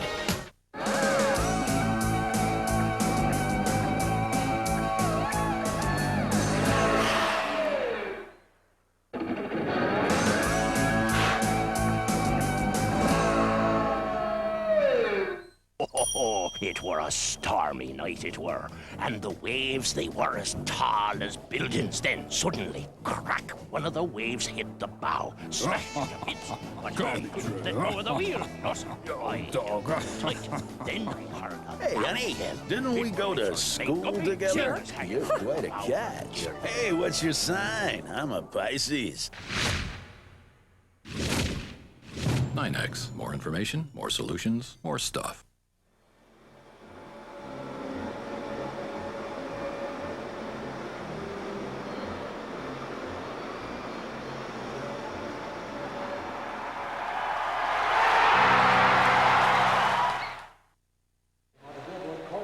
By the Philadelphia Flyer net, Kevin Haller, the defenseman, takes the third penalty in a row going back to the first period. The Islanders on the power play. And the face-off deep in the Philadelphia zone. Now Travis Green tossed from the draws. Mike Milbury has Green, Bertuzzi, and Palffy up front with Schneider and Vansky on the points. Brind'Amour and Lindros, the forwards for the Flyers. And the Flyers immediately get a clear. They've got Desjardins and Svoboda. on defense. This is Matthew Schneider, number 72 in the Islanders zone. They're on their third power play. 3:15 gone, second period. Still no scores. The Islanders still in their own zone. Very close to a sellout crowd here at the Nassau Coliseum. Trying to spur the Islanders on as Bertuzzi winds it to Palffy in the corner. Quick puck movement to Vaski at the point. Palffy couldn't hold the pass. Worked up the boards off of Palffy's stick and into the crowd, and that means he'll have to bring the faceoff outside the Flyers zone. Very difficult pass for someone to take. That pass that Vaski was giving a moment ago. He passed it off the boards almost at the feet of Palffy, and it's difficult. A lot of players don't think about it at the time to put their hand down, but the puck being on the ice, it's very hard to field it either with your hand or your stick. That went to the Philadelphia Flyers, deflected up into the seat, stoppage of play. So herky-jerky here at the beginning of the power play, the third in a row for the Islanders. 5 shots on the power play they've had so far in the game, and it all came on the second power play they had when Renberg took an interference penalty back in the first period. Now from the face-off, as the Islanders have fresh troops on, it's Vaski on defense. The fresh troops are Seamock with King and McInnes, the forward unit. Flyers change up as well with Otto and Podine up front. Dykhouse back with Shell Samuelson. Here's Seamock in the corner for the Islanders, but his pass hit the skate of Podine and is cleared down the ice. 50 seconds remain to the power play for New York, as Matthew Schneider leads the charge out of the Islanders zone. McInnes couldn't hold the pass, flicks the puck behind the net. Now looks for it, has help from Derek King, who's dumped but still feeds LaChance. Now to Schneider. That shot was blocked. Comes back to LaChance. Down to King behind the net. Absorbs a hit from Dykhouse. McInnes plays it back to King. Dykhouse working on King, who slides one right through the slot and into the Islanders zone. And we're down to 17 seconds remaining on the power play. No score. 15-10 to go, second period. Wendell Clark over the line to Brett Lindros, who centers off the stick of Roussel. Seamock whacking away at it. Brindamore got it first, as the penalty has now expired. Here's Holler out of the box. Flyers have the puck as Eric Lindros leads Holler. Couldn't hold the pass, though, and it's swept away by Luongo. Wendell Clark takes it. Now to Schneider. Flyers almost timed it perfectly with Holler coming out of the box. Now Brett Lindros, 1-on-3. Just look to get it deep, and he does so. Muller double team. Lindros follows. Lindros ran into Terry, and Lindros fell down. Muller and Clark converging behind the net for the Islanders, and it's Lindros in to get the puck. Now it's Vaski, and that shot was blocked and hit Leclerc in the ankle. Luongo and a Muller for the Islanders. Rolls it in front. Roussel scrambles. It's poked in. I thought I heard the whistle first. The red light is on, and it's washed out properly by Kerry Fraser, who did blow the whistle before that puck went into the net. Going to the net, Brett Lindros. He jammed it in. Is there going to be a penalty off of all of this? The Islanders get the puck to the front of the net. Just about the time Kerry Fraser decides to blow the whistle, Brett Lindros charged in, jammed it. It went in the net. The light went on. Fans loved it, but Kerry Fraser immediately waved it off. Listen for the whistle and watch the puck. Ladies and gentlemen, there is no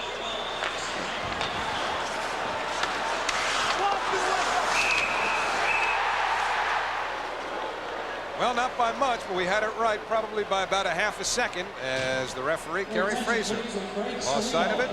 Thought Roussel had it. Hey, again, sports fans, we want to tell you about this new show, Sports Busters. You can participate as a member of the studio audience on the new and exciting sports trivia game show, Sports Busters, right here on Sports Channel. Just call 212-636-9434 right now for tickets, and you'll be automatically entered into a sweepstakes to win one of nearly $100,000 in prizes. So they'll keep the face-off deep in the Philadelphia zone as Mike Milbury has Muller, Lindros, and Wendell Clark up front. You take a look at Kirk Muller. Skated well, doesn't show any signs of having a contract dispute hanging over him right now, or being a part of it. I guess it's hanging over both sides. It's a dispute. Don Maloney very terse as he addressed it in the pregame. Here's McCabe floating one wide. Lindros trying the wraparound. Roussel trying to cover up, and he does. That's another area that Roussel has had problems in the past, and I know that the scouting staff of the Islanders would report that to Brett Lindros and his teammates, that wraparounds that Roussel has been weak on in the past. Good draw by Kirk Muller. The Islanders with the puck in motion. That was not aimed at the net. That was aimed just to get it down deep, and there's the wraparound attempt by Brett Lindros as he gets more involved offensively game by game. And he's also got to develop, I would think anyway, Ed, a little bit quicker playing with accomplished veterans too, and Muller and Clark. Well, hopefully he's going to see more puck that way too. They control the puck well. Now 2-on-1 develops for the Flyers. The lead for Otto, but Muller got back to equalize. And the puck comes back out of the Islander zone. Therrien for Philadelphia lifts it deep into Islander territory. Still no score. 13:45 to go, second period. Here's Kjell Samuelsson shooting. Salo the save, and he also had to contend with that player, Peter Svoboda, moving, or Podin, I should say. Sean Podin moving right through the area in front of Tommy Salo. Islanders got a little help when Haller took the penalty a moment ago, but now with the penalty over, Philadelphia coming back at them. There's Kjell Samuelsson. And yes, he was a Philadelphia Flyer before he was a Pittsburgh Penguin. He's back, signed as a free agent in the off season. Actually, it was on July the 20th. You know, when the Flyers traded him to the Rangers got Bob Froese, who's now a goaltending coach for the New York Islanders.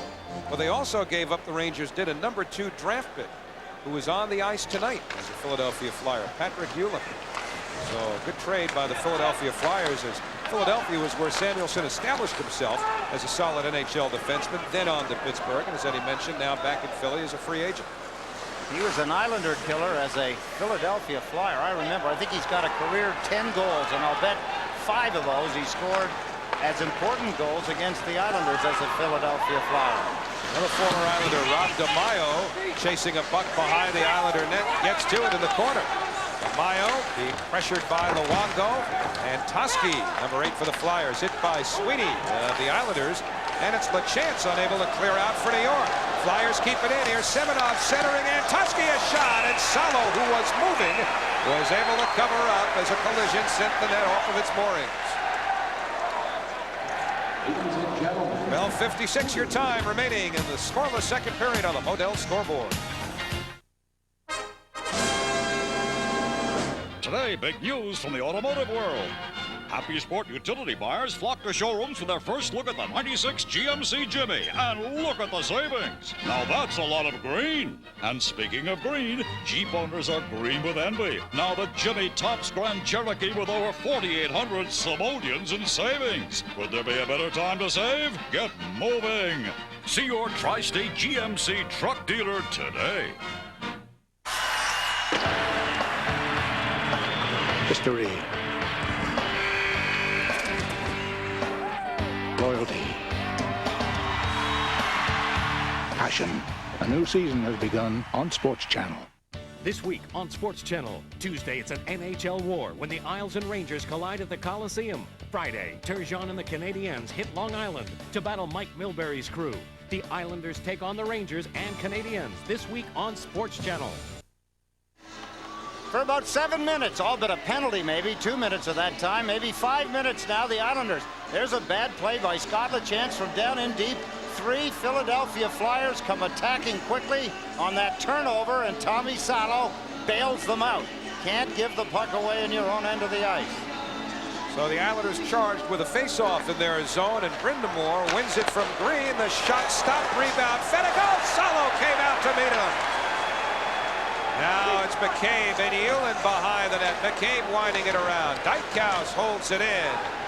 Now to Fedek, looking for some room. Brent Fedek swings it behind the net. Uihlein hit by McCabe, but Uihlein keeps going. Patrick Uihlein puts it behind the net. Brind'Amour. It's a hit there from Travis Green, but bounces off. Brindamore centers. Salo poked it away. Green skates it out. Cross ice off the skate of Bertuzzi, but Green follows the play. Manages to get the puck deep after all, and the Islanders can change. Dangerous play there by Dykhouse right in front of his goaltender. Brindamore carries up ice. Met by Schneider. Hoffey springs Bertuzzi, number 44. Hit by Peter Svoboda. Now Green after Svoboda. And the puck curls to the crowd. Svoboda didn't have any ice time in the first period, but effectively playing on this shift in the second period. One-time Montreal Canadian. He's from a place called Most, M-O-S-T, Czechoslovakia. Came to Philadelphia from Buffalo last year. Remember, they traded Gary Galley, and everybody wondered, wow, why would Philadelphia trade Gary Galley? This is the player that they got, Peter Svoboda from Buffalo. Wasn't because of the way Galley was playing, apparently, but he had some internal problems, and they traded him on to Buffalo. But Peter Svoboda, not a lot of ice time, as I mentioned, for him in the second period. The Islanders are trying to get things going here. Well, timeout. Timeout Flyers, huh? He called the timeout on the Flyers, right? But it was the Islanders. I would have to guess. Said, well, yeah, it makes sense it would be the Islanders because they haven't had a shot yet in this No, period. they're in big trouble here. They're running around all over the place, giving the puck away. That's what Mike Milbury now. He's trying to get them to slow things down. Remember what you did?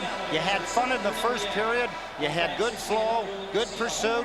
You checked well, and your whole thing started in your own end of the ice when you made good little passes. Now they're trying to create things that are just a little difficult and messing them up. Well, you can catch the power, speed, and excitement of Islanders hockey by taking advantage of full season seats or outstanding mini plans featuring 21 or 12 game packages with great games and discounts. Call the Islanders ticket hotline at 1-800-882-ISLES. Islanders representatives standing by right now to capture the excitement and intensity of Islanders hockey at great prices. Call 1-800-882-ISLES. Representatives are standing by. Play back in. No score. 11:50 to go. Second period. It's the home opener for the Islanders, who will be in Miami against the Florida Panthers tomorrow night. And the New York Rangers visit the Coliseum on Tuesday night. And that game is not sold out, at least not as of yet. Bertuzzi tried to split through. Couldn't get. Now he gets it back and can't hold it. And Desjardins headmans to Lindros, but that went across two lines. Let's take you back to our Game Time studios and Matt Loughlin.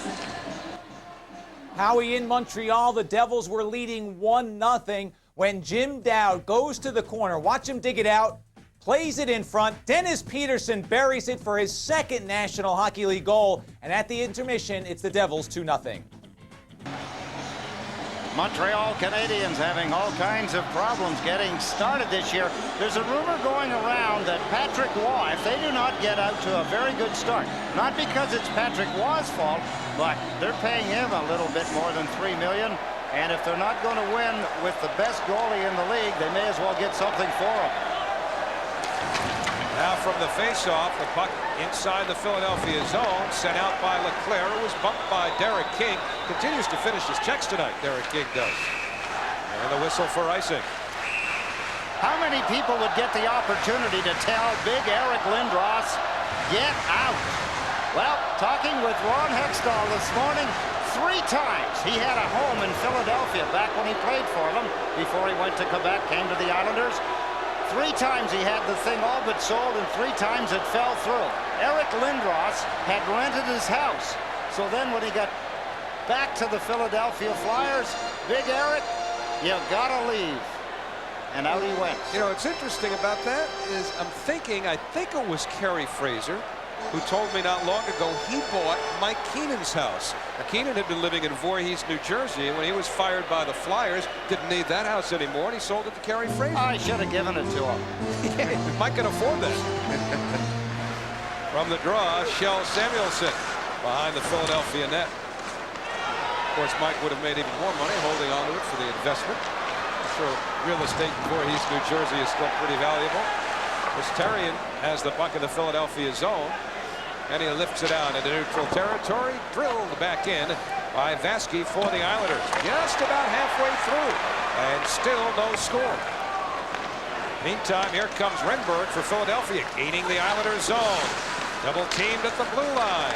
Therrien tried to keep the play going. The puck had come over the line, so the Flyers have to tag up as the Islanders play it out of their own zone. Matthew Schneider missed Clark with a pass. And the Islanders change on the fly. Now it's Eric Desjardins, who had a hat trick in the Stanley Cup Finals, helping the Montreal Canadiens win the Stanley Cup in 1993. In fact, Desjardins had all 3 goals that night as the Canadiens won 3-2 against the Kings. That was the famous Marty McSorley game. McSorley was nailed with about a minute to go for playing with an illegal stick. And the Canadiens scored on that power play to tie it. Desjardins tied it, and then Desjardins won it in overtime. Right there, the Islanders unable to connect. Here's Lachance with a shot that hits the skate of King. Marty McInnis reaches for it, bumps with Dineen, and the Flyers back on the puck. Joel Otto doesn't connect with a teammate. Derek King looking for the puck. Having trouble with Podine, who plays it ahead. The touch pass from Otto to Dineen. Now it's Desjardins flipping one in front. That's steered aside by Salo. Podine first to the puck for the Flyers, but he gave it away to Seamout. Round now to King, who absorbs a hit. Can't clear it out, but this time it's poked out by Seamout, who's set spinning. Looks to the referee for a penalty. None called. And the puck travels all the way down the ice. Svoboda for Philadelphia. Leaves it to his defense partner Dykhouse, who spins it around the boards and all the way down. Yulin keeps it onside. The pass misses Brindamore in the corner. And the Islanders have it back with just under 9 minutes to go. No score, second period. Brindamore centers. Fennick was in but couldn't hold the pass. Yulin gets it back. Severin dumps him. Play allowed to continue. And McCabe shoots it up the left wing to McInnis. Beautiful pass by McCabe to McGinnis. Gives the Islanders a chance to change their line. Flatley with a body check, but the Islanders unable to keep the puck in. And it's back at the Islander blue line. McCabe's pass hits Yulin. And here's Patrick Yulin bringing it into Islander territory. Ridden into the boards by Severin. Jumping on the puck is Flatley, but he can't control it. Fennick to Brindamore. Salo got a piece of that. And it's cleared down the ice by McCabe. And this should be an icing as Samuelson comes back to touch up.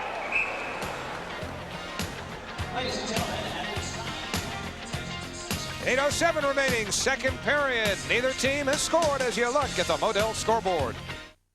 In today's hectic world, it's sometimes difficult to find time for the most important people in our lives. I found a way to keep in touch 24 hours a day. My Motorola pager from Nobody Beats the Wiz. It's smaller than your wallet, inexpensive to use, and you can screen your calls. Check your This Week at Nobody Beats the Wiz circular for a great selection of Motorola pagers and service options at prices too low to miss. So keep in touch with the Motorola pager from Nobody Beats the Wiz. Excuse me, I've got to use the phone.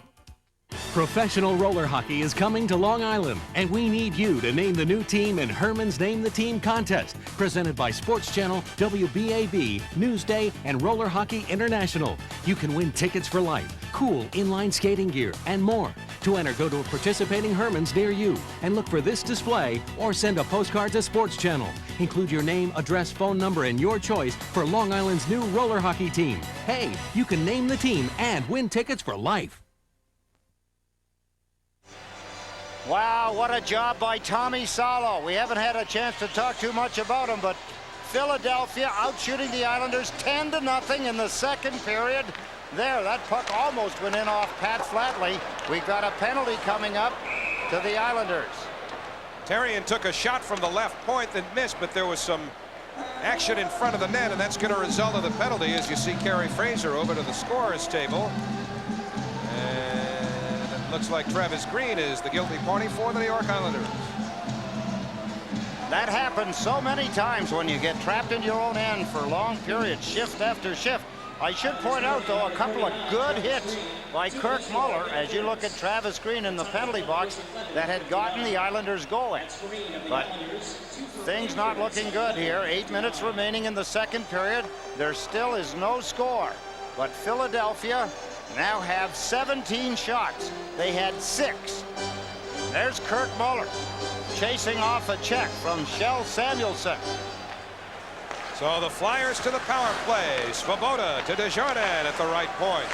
Now it's Leclerc in the slot. This Svoboda Tried to get it down low to Lindros, and it's broken up by Plum. So many times when you change your mind, when you should be shooting it, and then at the last minute decide to pass it, it's intercepted. So the Flyers have to start from deep now in their own zone. Renberg couldn't hold the pass. Schneider shoved it ahead, but Svoboda recovers and works it deep. Vasky plays it hard around. That's kept in at the line. Centering feed. Renberg. Now to Svoboda at the point. Lindros down low. Intended for Renberg. Vasky jumped in to break that up. But still the Flyers control. Minute 17 left of their power play. Matthew Schneider, number 72 for the Islanders, stepped in front of Renberg, but the Flyers control. LeClaire missed the net. Comes hard around. Svoboda holds it in. Lindros keeps the play moving. Renberg couldn't control it, but a good second effort played by Renberg poked it away from Schneider. And this is LeClaire, number 10, behind the net. To Lindros in the corner. Islanders staying disciplined. Renberg gets the shot off. Steered aside by Salo. Chipped to the line. Held in by Lindros. 45 seconds to the power play. Desjardins deep in the corner to Renberg. Now it's Renberg to Lindros. He'll go to the corner. Lindros behind the net. The wraparound hits Salo's stick. Hops over the net. Renberg's got it back. This is Desjardins. To Renberg again. He just missed the net. Maybe Salo got a touch of it. 26 seconds to the power play. Flyers have spent almost the entire time in the Islanders zone. Eric Lindros wrists it to the corner. Schneider blasts it off the boards and down the ice. Boy, that's important. The Islanders, look at them peeling off the bench. They need some fresh legs out there. It's very tiring chasing the puck in your own end of the ice, and they're doing it for almost 2 minutes. Closing seconds of the power play now. Ulan unable to reach the pass. McCabe just did get it out of the zone as Travis Green rejoins the play. The Islanders kill the time. Just under 6 minutes to go now in the second period, and still no score. Luongo with a lead pass that's a two-line offsides pass to Travis Green, and they'll bring it back. That's worth the gamble, that pass by Luongo to Travis Green. He was just a little late getting it away. Didn't see him until Green had gotten across the center ice line. That's a big kill for the Islanders. They gave up 2 shots on goal. But here's the pass, Luongo. You see how he stick-handled with it and then he let it go? It's that little hesitation. If he held the puck on his stick, Howie, and didn't move it in stick-handling motion, if he held it on his stick and the minute he saw Green gave it to him, he'd have got him onside. But that little stick-handling thing, he traveled, Green traveled just enough to put himself offside. Kjell Samuelsson blasts one that's kicked out by Salo. Now it's Ulan stick handling, shooting one, and that's steered aside by Salo. 21 shots for the Flyers. Nothing in the second period for the Islanders as of yet. Flyers had 6 in the first period. They've had 15 here in the second. Look at the Flyer blue line. Pressure from Flatley, who takes it away. Muller tries to cue it up with a skate. Fenech all over them, and a penalty coming up to the Flyers. The Islanders will go to the power play as we get a little pushing and shoving. LeChance and Ulan, and there's Kjell Samuelsson, number 28, using his big frame for the Flyers. We're going to get a little frustration in this hockey game as we get inside around the 5-minute mark because players are frustrated, particularly the Philadelphia Flyers, who have still held the Islanders to 0 shots in the second period. And that happened in an exhibition game against, was it the New York Rangers or was it the New Jersey Devils? The Islanders had no shots on goal in the second period. It was against the Devils, I believe, and they're a takedown by Fenech. Philadelphia penalty to number 18, Brent Fenech. So Fenech goes off. Good chance here. Can you imagine, though, the Islanders, they've given up 2 power plays in this hockey game. They fought them off. Haven't had a shot on goal. Terry Murray now is going to look at the Islanders go out on the power play. How cruel if they do score after what has happened. So many times Tommy Salo has bailed the Islanders out. Now it's Travis Green for the Islanders with Bertuzzi and Palffy up front, winning the draw to Vasky. Down to Schneider for the drive, tipped and held by Roussel. As you look at the Flyers goaltender, Dominic Roussel, the Islanders finally get a shot on goal here in the second period. Roussel is open for business after all.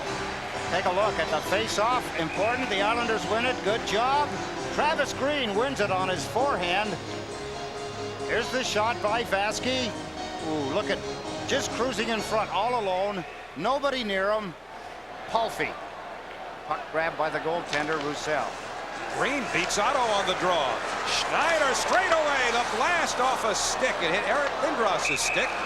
And nobody could find the puck. That's because it's in the crowd. Two good face-offs for Travis Green. Another dimension that we did not see a lot of last year. Winning face-offs. He went first to his forehand, and then the second one to his backhand. That's tough to defend against when you get somebody that has you on a roll. Beat you one way, beat you the other. So the next time you set up, you don't know which way he's going to try and go with it. I like Phil Esposito, your old teammate's line. Somebody asked him once, what's the best way to win a faceoff? He said, cheat. There's Vesky at the left point for the Islanders. Bertuzzi behind the net, hit by Desjardins, and the puck taken away by Brind'Amour, who shoots it all the way down. And Phil was serious, too, because I guess everybody basically cheats on faceoffs, right? Well, he had that big canoe paddle. He was good at it. He was just being facetious. We've got the net off the moorings at the Islanders' end. But the Islanders carry in. Tommy Salo putting the net back on as the puck is blasted around the boards and winds up in the crowd. Now, fess up, Westfall. You took some draws in your day. Oh, yeah. How do you get away with cheating on a faceoff? No, you don't. Back then, you know, you didn't cheat as much. Today, they cheat like crazy just because of the way they put their feet down. That's an area that I hope that the NHL is going to address one day, because it's now players win more draws with their feet than they do with the stick. So they've taken the art out of the game, and it was always something wonderful to watch. Players like Esposito, you had Bobby Clark, had a different style. You had from Chicago, Stan Mikita, who was an artist at it. So Red Berenson with St. Louis. They've taken that away. Now you look at the feet of the players in the face-off, at the face-off dot now. Their feet are almost offside. Maybe they need to bring back that cross or that T that used to designate the face-off area. Little hash mark. All right, here's Travis Green with 1:10 to go on the Islander power play. Working into the corner. Palffy gets to it. Bertuzzi peeling back, hoping for the puck. But Green gets it back to the point. Vasky's drive deflects just wide. Palffy after it in the corner. Zygmunt Palffy harassed by Kjell Samuelsson. Help from Bertuzzi, though, to Green. Samuelsson holding off Green. And now big Eric Lindros steps in front of Palffy to win the puck and shoot it down the ice. 44 seconds of power play time left for the Islanders. It's their fourth power play of the night. We're still scoreless with 3:50 to go in the second period. Here comes Palffy to center with a right wing corner dump in. Muller chasing, but he's beaten to it, and as Holler tried to clear it, he had the puck on edge and winds up hitting it into the crowd. Only 29 seconds remaining in the penalty to Brent Fedek. Good game for Muller. Probably the best Islander in the second period, with the exception of Tommy Salo, who has kept the Islanders from falling behind. Renberg had a great scoring chance, so did Fedek. And then John LeClair on a power play. But Muller has not shown any signs of holding out. You see Brind'Amour's feet on that face-off with Muller.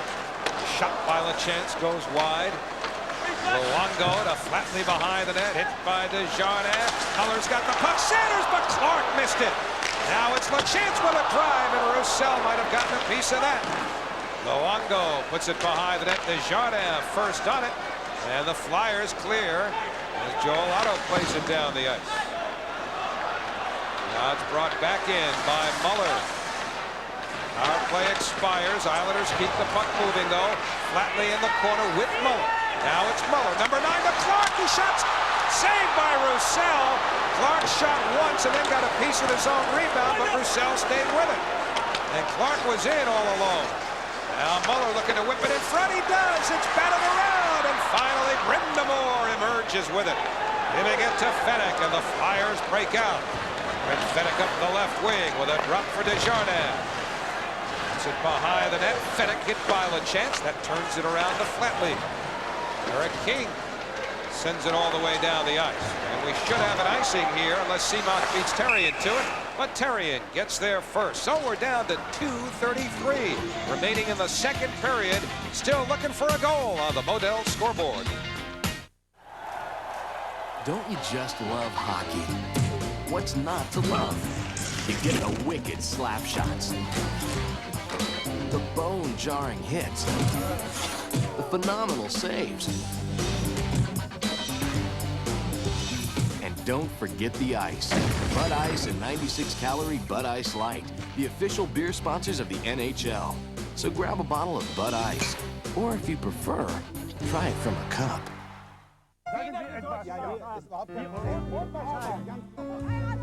Can France and Italy,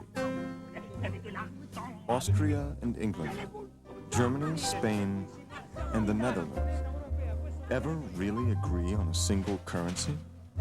Actually, they already have. Gold MasterCard. It's accepted at more cash machines around the world. Excuse me, guys. Than any other card. Look for your Gold MasterCard invitation in the mail and apply today. Good opportunity for the Islanders. Kurt Muller continues to shine. There's one shot, his own rebound, two shots. Roussel off Wendell Clark from in close. Wendell Clark's third game as a New York Islander, treated like a conquering hero at Maple Leaf Gardens the other night. Tonight, when he was received by the crowd here, it was polite applause, but nothing raucous. Well, they're waiting to be thrilled, as the Toronto fans were for 9 years. Eric Lindros wins a draw. Dykhouse gets it back to Lindros. Schneider does all he can, but Leclerc gets a shot on. Saved by Salo, and he got a piece of the rebound as well. Now it's behind the net once more, and Patrick Flatley being held off by Renberg. They hold each other off. Eric Lindros gets the puck to Dykhouse. Now it's Renberg trying to get it back to Lindros, anticipating him peeling off, but Eric stayed deep, and the Islanders move it down. Here's Bob Sweeney with a chance and hit that broken stick, and enables Roussel to cover up.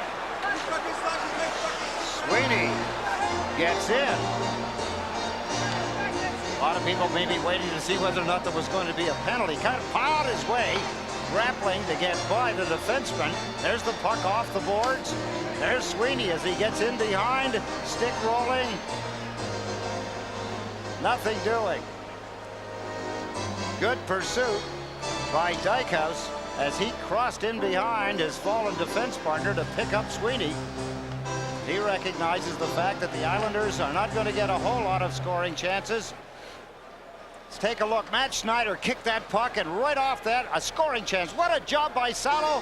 He got the rebound as well, and Tommy Salo continues to be brilliant. Here's McCabe with a shot sticked aside by Roussel. And the Flyers back on it. Brindamore rolls it around the boards. The hit by LaChance frees it to Seamack. Here's Derek King.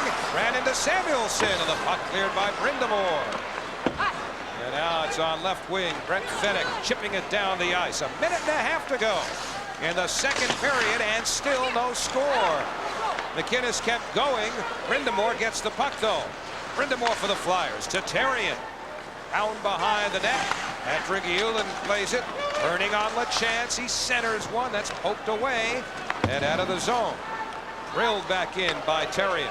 And now the Flyers make wholesale changes as we approach the final minute of the second period. A pass missed McInnes, but comes through the goal crease, so no icing call. And the Flyers regain the puck. You shoot it all the way down the ice from behind the red line, but it catches a piece of the goal crease. They wave off the icing. Now here's Renberg over the line, going rink wide. Travis Green got a piece of the puck. Lindros gets a chunk of Green, but Schneider with a headman pass deflected away.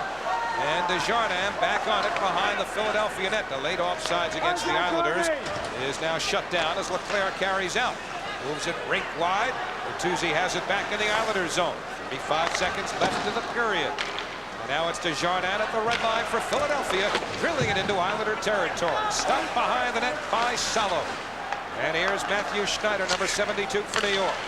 Up to Palffy, number 68. Lead for Green, shut off by Desjardins. They both go down. Lindros takes the puck. He's got a little time here. 15 seconds left as he gains the zone. Now for Leclerc, closing in. Renberg is shot blocked. Leclerc gets it back, 6 seconds to go. Jumping in deep now is Lindros to the corner. He's hit by Vaski.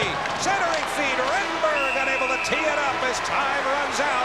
And these teams have played 2 scoreless periods. What a good jolt by Vaski on Eric Lindros at the end of the period.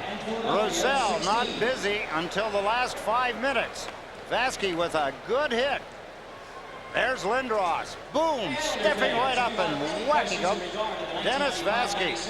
What a job by the goaltender, Tommy Salo, in the second period. So we're scoreless at the end of 2 in this home opener for the New York Islanders at the Nassau Coliseum. Let's take you back to our Game Time studios at Matt Loughlin. Howie, up in Montreal, the Canadiens' problems continue. The Devils are rolling as they play the 0-3 Canadiens. We'll have a highlight look and a rundown. We'll also tell you how the Rangers are doing tonight as they play the Toronto Maple Leafs. We've reached the second intermission. We're going to take a short break here. When we come back, we go back to the Coliseum. Joel Otto, one of the new Flyers, is standing by. He'll be Stan Fischler's guest. After 2, it's No Score, Flyers-Islanders. Islanders Hockey on Sports Channel is brought to you in part by Infiniti, the luxury automobile company ranked best overall car line in initial quality by J.D. Power & Associates, and by Network MCI, how to get modern communications technology working for your business. There's a lot to think about when you're driving a car. That's why before they designed the i30, Infiniti videotaped the eye movements of test drivers. Then they use these videos to help optimize the placement of controls and instruments, so that when you're driving an i30, the road is what you tend to see the most. It's just one of the many features on the i30 that deserves a closer look.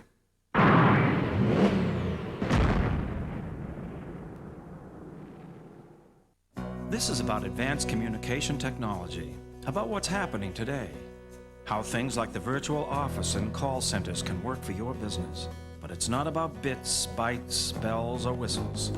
This is about people who know how to listen and where to look. People who can help you put all the pieces together and even get you the hardware and software you need for free. This is about how simple things can be, about knowing who, about knowing how. Network MCI. That's Sit, Rusty. I keep telling you, good folks, at Meineke, you'll always get a high-quality muffler at a great price. Sit, Rusty. I know you'll listen to the champ when I say... At Meineke, you're not going to pay a lot, but you'll get a lot. I guarantee you. Stop what you're doing, man, it's out of control. It's the New York Knicks, and it's all about soul. For action, you just gotta see. It's the New York Knicks. The New York Knicks take on the Philadelphia 76ers in exciting preseason action at the Nassau Coliseum Sunday, October 29th. Tickets on sale now at the Coliseum box office and through Ticketmaster or by phone. Don't miss this year's JCPenney Classic, sponsored by 9X Yellow Pages. Go New York, go New York, go! Go New York, go New York, go! The game is still scoreless at the end of 2 periods. Lots of action at both ends of the ice. But the shots on goal in the second period clearly favored the Flyers, 16-4. My guest, Joe Otto, who has himself a Stanley Cup ring from Calgary, but a very happy member of the Philadelphia Flyers. How happy are you?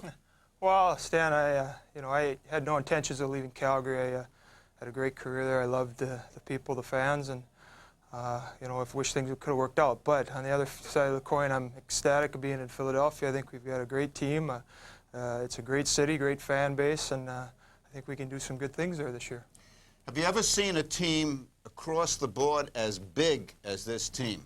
No, I haven't. Not a lot of room on the bench, sitting down. And no, we do have a big team. It's one thing to be big, but it's another to use that size. And I think, well, obviously the big line with Eric and Michael and Johnny are a prime example of using their bodies and their size to go along with their speed and protect the puck and get the puck to the net and be a physical force. We, I hope as a team, can continue to do that. 2 periods of hockey. Give me a player's eye view after this. Well, it's a good game. Got a lot of chances. I think both goaltenders have been outstanding. I think the Islanders play a tenacious game, a hard-working team. That I'd like to think that the Flyers are a hard-working team also. So. 2 trains that are meeting right now, outstanding goaltending. Hopefully we'll get a break or 2 here in the third. One of the interesting aspects of this game, I think, is the way the obstruction penalties are being called, and it seems that the players are getting a better feel of it as the season unfolds. Well, I think the exhibition was a good learning period for us. I think it can be a good rule. It does open up some ice. Myself, it used to be a big part of my game. I have to adjust. On the other hand, it's also hopefully the referees will be consistent with it. I don't think they have been right now. We've come up with different referees, different nights that have been a little tighter than the others, and another night where they're a little loose. And kind of, you know, when as a player, it's tough to read that in situations like that when you're trying to, you know, get away from the clutching and grabbing when you could probably do it a little bit more than you could. Thanks for the tip. I'm going to be watching Kerry Fraser very closely in the third period. Nice to have you. We'll have more with Matt Loughlin in our Game Time studios right after this break.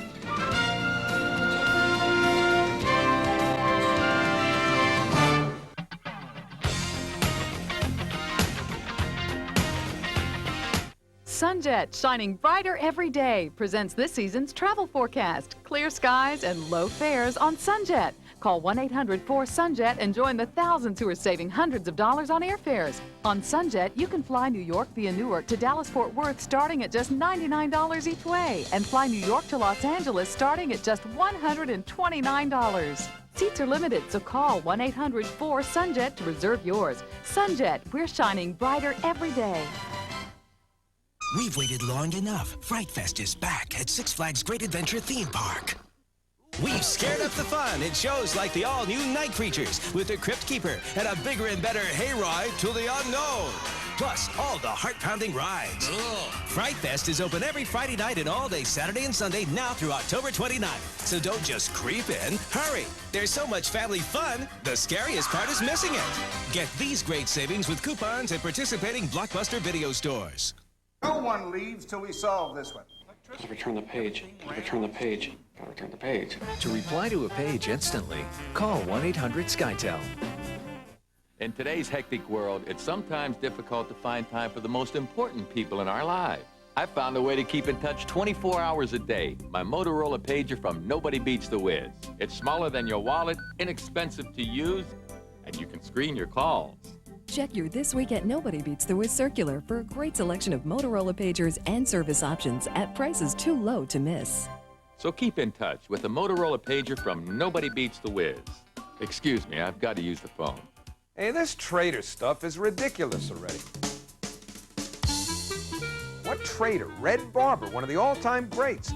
Goes from the Dodgers to the Yankees. Marty Glickman went from the Giants to the Jets. Harry Carey in Chicago went from the White Sox to the Cubs, and now he owns the town. This is supposed to be a big deal. By the time this season's over, you won't even remember I worked anywhere else. Howie Rose, Sports Channel's new voice of the Islanders. Hey, change is good. After two periods, the Islanders and Flyers are scoreless. Up in Montreal, the Canadiens are off to their worst start in nearly 50 years. Tonight, they're entertaining the Devils. 2-0 New Jersey in the second. Randy McKay skates in, puts on the brakes, and snaps one past Patrick Waugh. It's now 3-0 New Jersey on the first goal of the season for McKay. 2 minutes later, the Devils on the power play. Scott Stevens' shot goes wide, but Johnny McClain gets to the rebound, and he puts it past Waugh as he goes up top. 4-0 New Jersey. They're still in the second period. Dennis Peterson and Neil Broughton with the other goals for the Devils. You wonder how much longer Jacques Demers will stay as coach of the Canadiens. Meanwhile, in Toronto, the Rangers are playing the Maple Leafs. Still in the second period. Dennis Peterson and Neil Broughton with the other goals for the Devils. You wonder how much longer Jacques Demers will stay as coach of the Canadiens. Meanwhile, in Toronto, the Rangers are playing the Maple Leafs. They're in the second period. No score in the second period. Ellett has left the game with a strained knee for the Maple Leafs. Elsewhere in the National Hockey League tonight, Hartford leading Chicago by a score of 2-1. They're in the third period. Check that, Chicago leading Hartford 2-1. Craven and Chelios with the goals. In the second, Pittsburgh leads Anaheim 2-1. Yager and Sandstrom scoring for the Pens. It's 1-0 Washington over Tampa Bay in the second. Boston leads Dallas 2-1. They're also in the second period. Elsewhere on the scoreboard, Colorado and St. Louis are in the first. The Blues leading 1-0. St. Louis, or San Jose rather, hosting Vancouver later on tonight. Baseball's League Championship Series continue tonight. In the American League, Cleveland crunching Seattle, looking to pull even at 2 games apiece. Tomei and Murray with homers as the Indians lead 6-0 in the fifth. They're in the sixth inning in Atlanta. The Braves looking to sweep Cincinnati. They hold a 1-0 edge. We're going to step aside for a moment. When we get back, we'll send you back to the Coliseum, where after 2, we're scoreless. Islanders Hockey on Sports Channel is brought to you in part by the United States Postal Service. We deliver for you. And by Volvo. Volvo reminds you to drive safely. 5 years ago, did you imagine you'd be doing this one day? How could I? It took you 3 weeks to call me back. It was a test.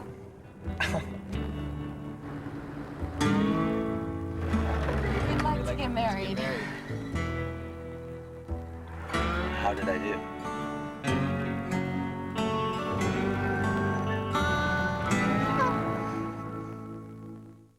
Person needs to send resume to New York. Wants to make a big impression. Goes to post office. Finds out priority mail is a smart solution. Resume gets noticed. Person gets job. Now, if you can only get a cab. Team needs new jerseys. Person has to deliver them overnight.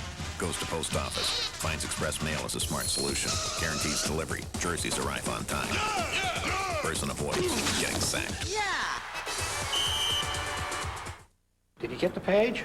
He's always asking me that. Page him again. I'll page him again. If your pager can't confirm delivery, call 1-800-SkyTel.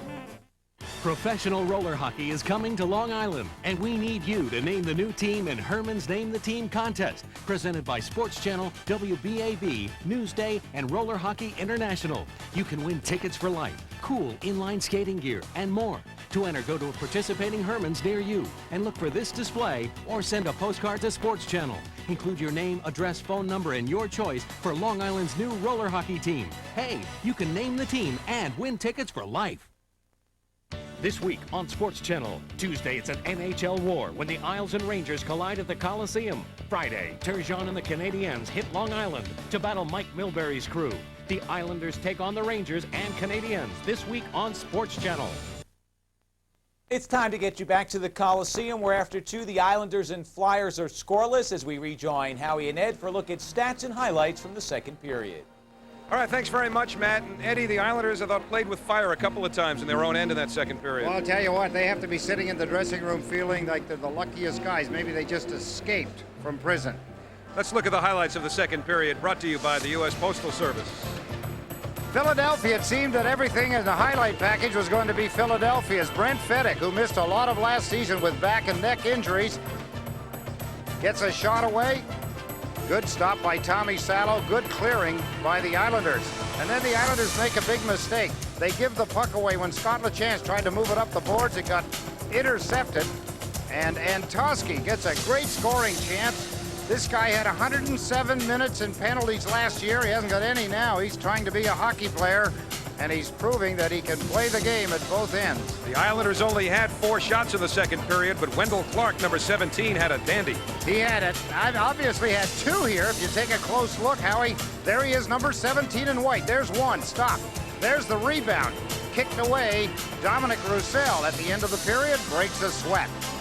So goose eggs on the scoreboard through 2 periods here at the Nassau Coliseum. We're back with the third right after these messages.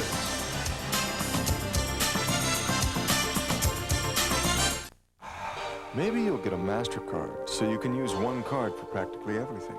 Maybe you'll get one because no card is more accepted. Or maybe you just like to save 15% on that altimeter compass stopwatch.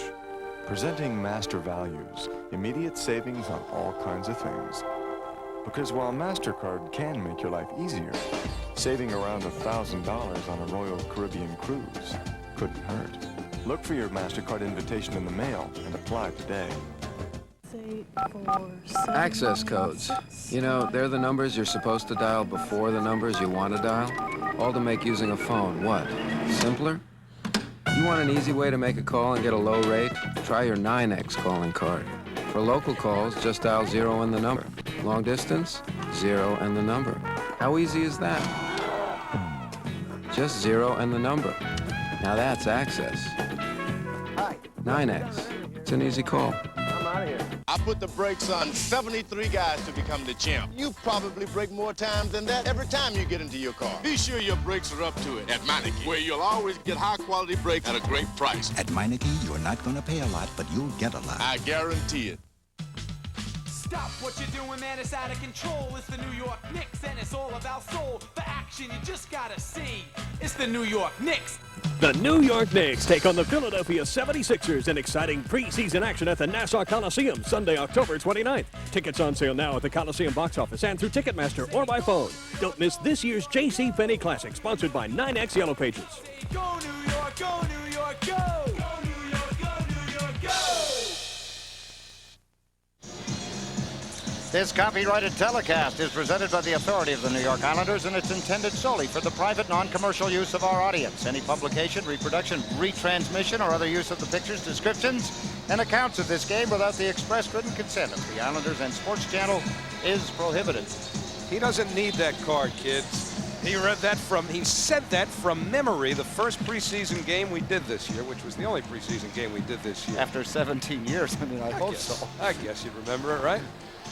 Well, you want to be a member of a studio audience on a brand new and exciting sports trivia game show? You got your chance. Sports Busters will be seen right here on Sports Channel. See the number there, 212-636-9434. You can call them right now for tickets, and you'll be automatically entered into a sweepstakes to win one of nearly $100,000 in prizes. No score as we go to the third period. The Islanders outshot 16-4 in that second period. They didn't get their first shot until, about the 14 or 15 minute mark of period number 2. Last year, you get a look at Lindros. He had 29 goals, 41 assists. Ended up first in the league. Howie mentioned, what a great season for him. He wants a Stanley Cup in the worst way. And from that face-off to begin the third period, the Islanders work the puck deep. Number 75 is Brett Lindros. And they tie it up along the boards for a face-off. And on the other side, Brett Lindros. He wants to be involved. He wants ice time. He wants to grow as a hockey player. And he will. Well, he had a pretty good camp near the end. Milbury was playing some games, said he was on the bubble, wasn't quite sure, but near the end of camp and into the later exhibition games, he did himself proud. Now it's Lindros getting the puck in behind the Flyer net. Wendell Clark hustles after it in the corner. He's hit by Therrien for the Flyers. Lindros centers one. Muller was tied up by Shell Samuelson, number 28 for the Flyers.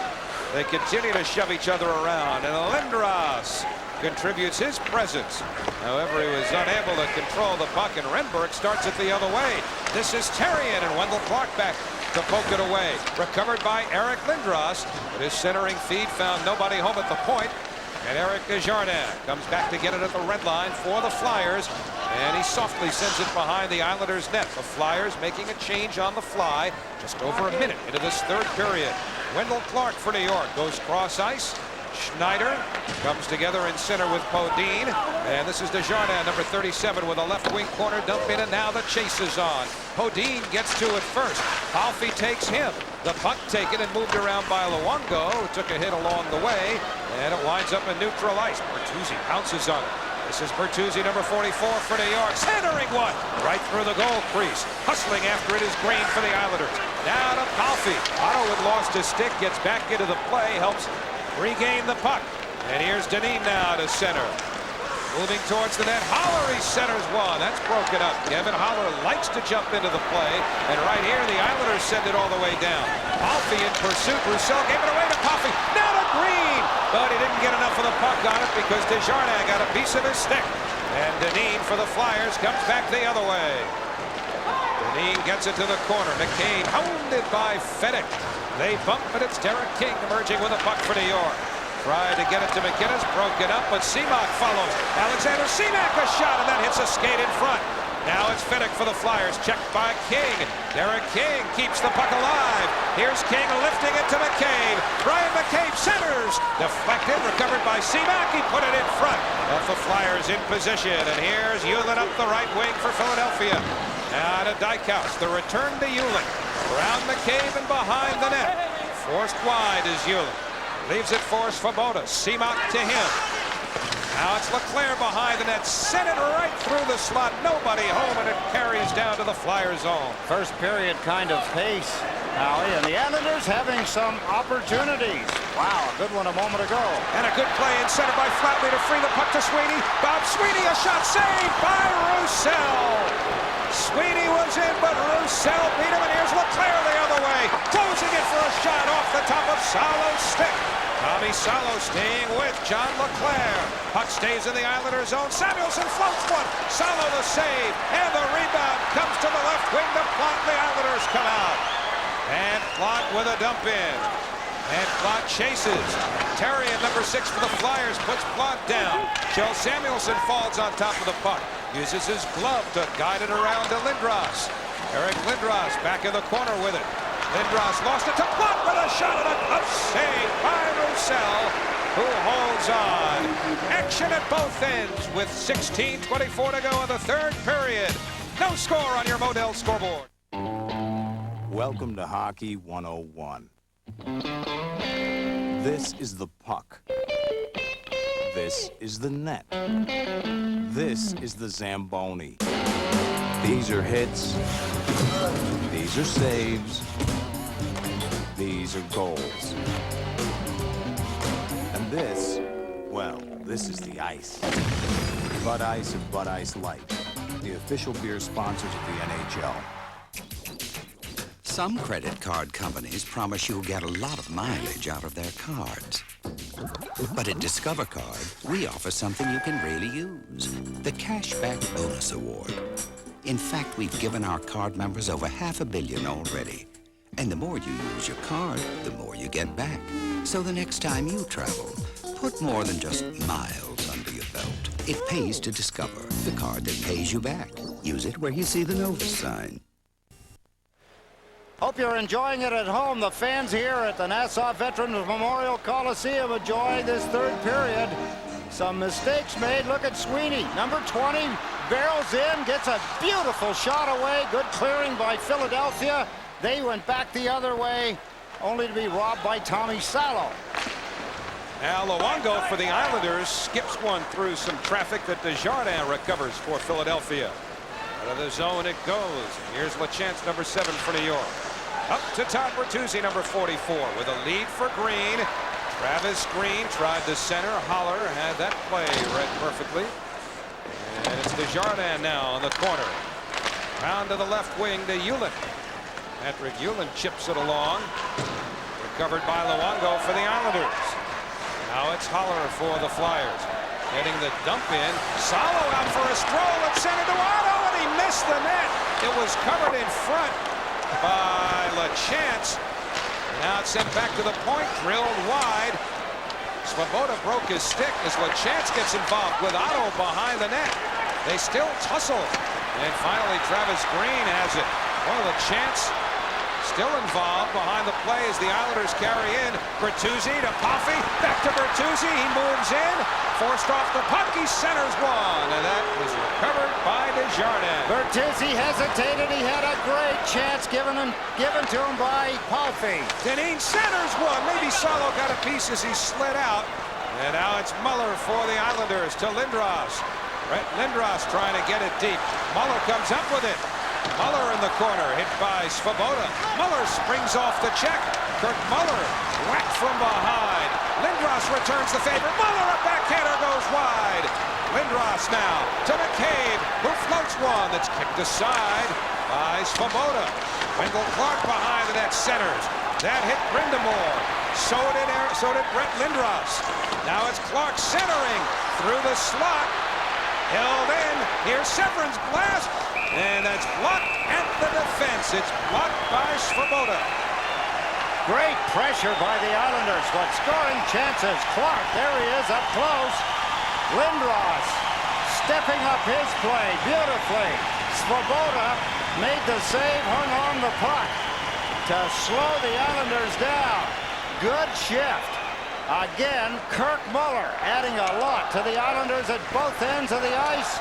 There's Clark. He gets knocked down. Heavy hitting everywhere, both teams. There's the pass to Muller. Look at the play here, crossing over as a defenseman. There's the shot by McCabe, stopped by Svoboda. During this break, true Islander fans will be taking to the ice. Bud Ice, it's the smooth taste that goes down easy. Bud Ice, the official beer sponsor of the NHL. Look at Wendell Clark, and as long as he and Muller can control the puck, Lindros can really use his body on that forecheck. He can, and he's getting closer and closer to scoring opportunities as well, Howie. A pretty good mix for this hockey game, particularly in the third period. Here's Vaske on the crisscross with Schneider. Laying it behind the net. Sweeney tried to center. He was knocked out. A penalty coming up to the Flyers. Looked like Samuelson put Sweeney down. Flatley's got the puck, and as Leclerc makes the intercept, we get the whistle, and the Islanders will go to the power play.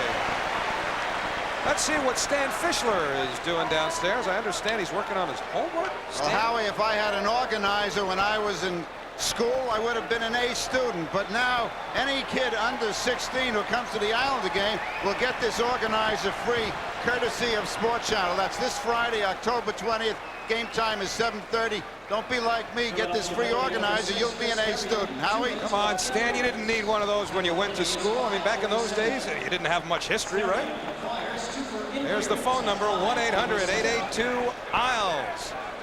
For the games upcoming. And remember, there are some tickets for that game against the Rangers on Tuesday night. Islanders and Rangers on Tuesday at 7:30. Then Friday the 20th at 7:30. It's the Islanders and Canadians. Everybody 16 and under getting that homework organizer courtesy of Sports Channel. The Islanders to the power play. Therrien for interference at 5:47. And so the Islanders, for the 5th time tonight, will have a chance to break through with the man advantage. Brind'Amour controls the puck and shoots one all the way down. As the Islanders go back on their power play to pick up the puck, how about Joel Otto missing the net? Salo was off on the side of the rink against the boards. Didn't have to pay the price. Now Schneider for the Islanders to Wendell Clark, who mishandles the puck at the Philadelphia blue line, and the Flyers break out. 2-on-1 developing. Brind'Amour with Fedek. Brind'Amour, the shot of the pad save by Salo. Now Fedek plays it back to Haller, along to Brind'Amour. Brind'Amour curls away from Vaske, but still manages to drop the puck back, which is all he cares to do because that chews on some clock. Now 1:17 left to the Islander power play. Matthew Schneider has the puck in the New York zone. Schneider's stick handling up the right side now for Lindros. And it's Brett Lindros with a dump in. They make Roussel handle the puck. The Islanders unable to control it. Brind'Amour springs Yulin with a breakout. Make that Podine. Sean Podine flips it in front. A shot and a save off the back of Salo's leg. As the Flyers getting the better of play during this Islander power play, which still has 45 seconds remaining. Now Vaske in the Islander zone. The Zygmunt Palffy moving through center. Break wide for Green. Drives towards the net. Travis Green curls it around the boards. Schneider controls. Chips it in front. Poked away by Shell Samuelson and cleared by Otto. Islanders can't get control of the puck in the offensive zone, so they're only playing catch from end to end with the penalty killers of the Philadelphia Flyers. Now just 17 seconds left to the power play. Luongo efforts to get the puck deep. Roussel out to steer it around. DeMaio tried to chip it by Palffy, who keeps it alive to Bertuzzi. Now to Green in the corner. 5 seconds to the power play. DeMaio breaks it up and races to center. From DeMaio to Eric Lindros over the line. Now for Samuelson, who chips the pass to the net, held by the goaltender Salo. 12:08 to go in the third on your Model scoreboard. All week on the Discovery Channel, they're big, real big, all heading your way. On land, in the sea. It's a big world out there. Every weeknight, all week. Check it out. Throw your weight around. Play with the big boys. Take us there. Find out if the biggest are the meanest. Get this close. Weigh in with nature's giants on Wild Discovery. Every weeknight at 8 Eastern and Pacific on the Discovery Channel. Explore your world. October starts a whole new season on Sports Channel. The defending champion Devils and the new-look Islanders hit the ice against the Rangers, Flyers, Penguins, and more. College football coverage heats up with the SEC, Pac-10, and local favorite Hofstra. Catch Game Time 1/2 hour before Devils and Isles games for scores, highlights, and more. Keep up with the sports world's hottest stars on Ann Liguri's Sports Interview. It's all coming your way in October, only on Sports Channel. What an exciting third period. A lot of mistakes, but a lot of guys scrambling to cover up. Here, shorthanded, Podine gets it to the net. It's not over, folks. Watch when he circles the net. Takes a shot at it with a backhand. Dennis Vasky.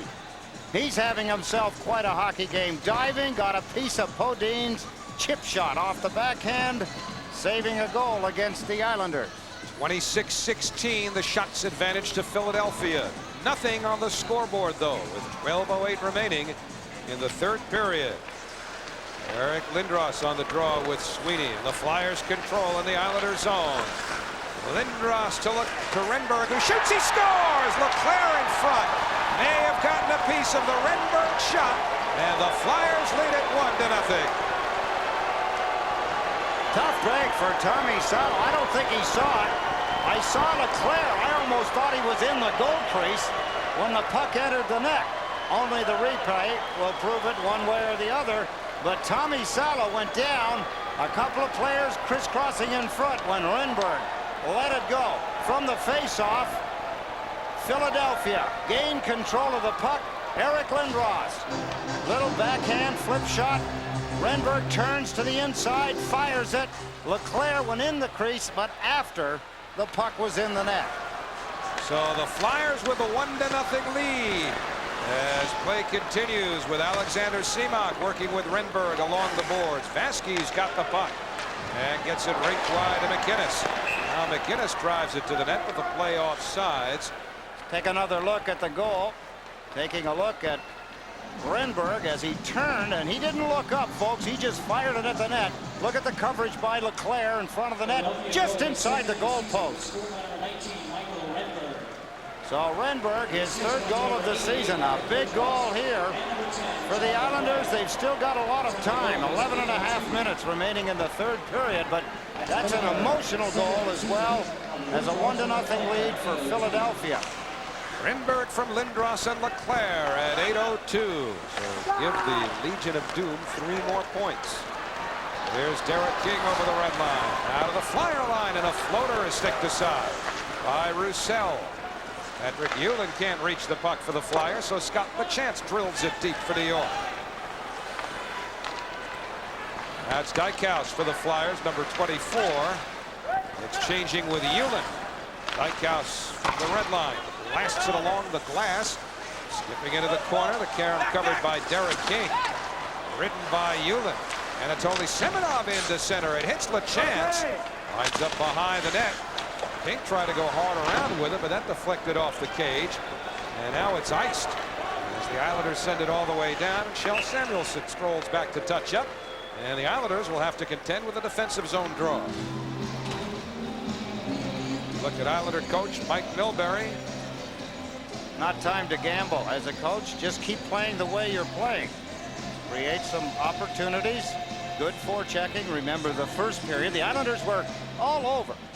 They crawled all over Philadelphia, created a lot of good scoring chances. They outshot them 9-6. It's in an area where players like Clark, their experience, he hasn't had a lot of hard ice time. Well, he's not in the best of shape yet, but look for him. Try and get into a spot, pick up an open puck. Otto and Muller draw in the Islanders zone. And it's Wendell Clark sliding it rink wide. Lindros for the Islanders runs into Terrien. And the Flyers move it into the Islanders zone. Brent McCabe trying to chip it out, gets help from Severin in doing so, but the Flyers regain the puck and they move it behind the Islander cage.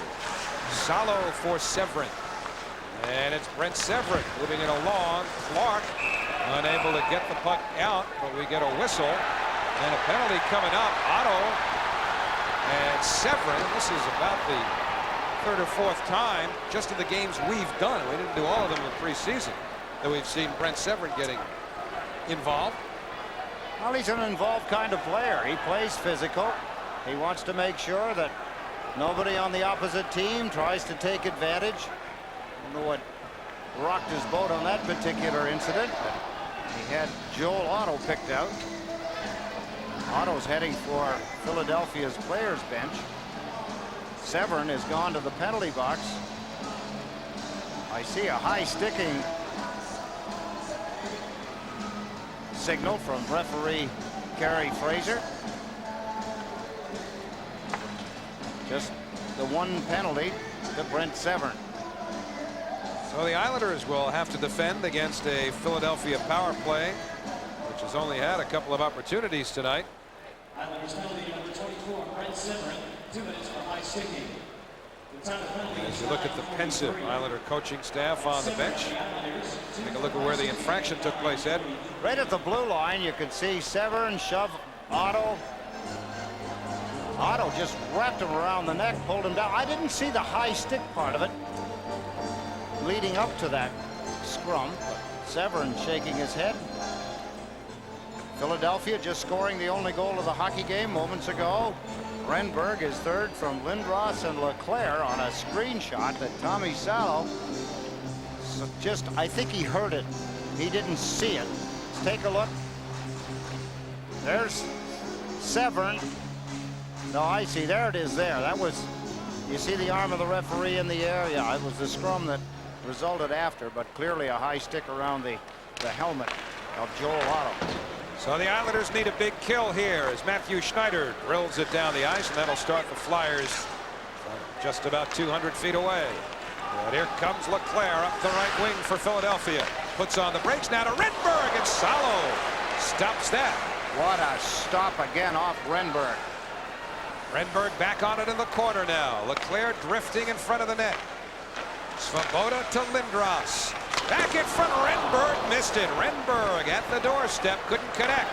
Flyers control. Svoboda to Renberg. Dribbles off Leclerc's stick, and Vasky drills it all the way down. Minute 19 to the Flyer power play. 9.5 to go, third period, 1-0 Philadelphia. Bob Sweeney on a loose puck.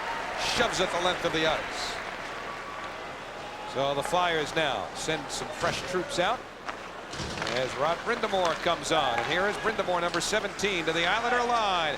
Shoveling it to Leclerc. Now to Lindros. He couldn't hold it. Desjardins check. And up the left wing comes Sweeney. Flyers scrambling back to cut Sweeney down. He drives to the net. He's in. He shoots, and a kick save by Roussel. Sweeney on the off wing was able to get in for the shot, but Roussel beat him. What a great opportunity. Good read by Sweeney. Good stop by Dominic Roussel. Luongo gets the clear. 35 seconds remain to the Philadelphia power play. And another big chance for the Islanders denied by Roussel. Here's Carl Dykhouse sliding it in front, and that's gobbled up by Tommy Salo. Again, I point out a lot of mistakes in this hockey game. Some great goaltending.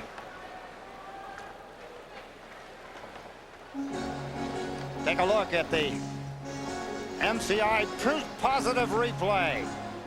Sweeney, he had a great chance earlier in the same period. Here he comes in, goes to the backhand, goes back to the forehand to get better position. A kicking save. Beautiful save by Roussel. A look at the game's MCI proof positive replay. A great kicking save by Roussel off Bob Sweeney. There you look at the man acquired by the Islanders in the waiver draft just a few days before the start of the season. Got him from Buffalo the same way that the Sabres got him from the Boston Bruins on waivers. One of the better penalty killers and defensive forwards in the NHL, and he scored 20 or more a couple of times.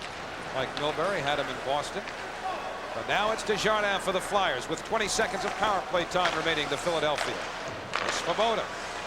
Now it's Lindros, but Green cuts off the cross-ice pass and heads up ice. Travis Green tried to get it deep, but it hit Desjardins.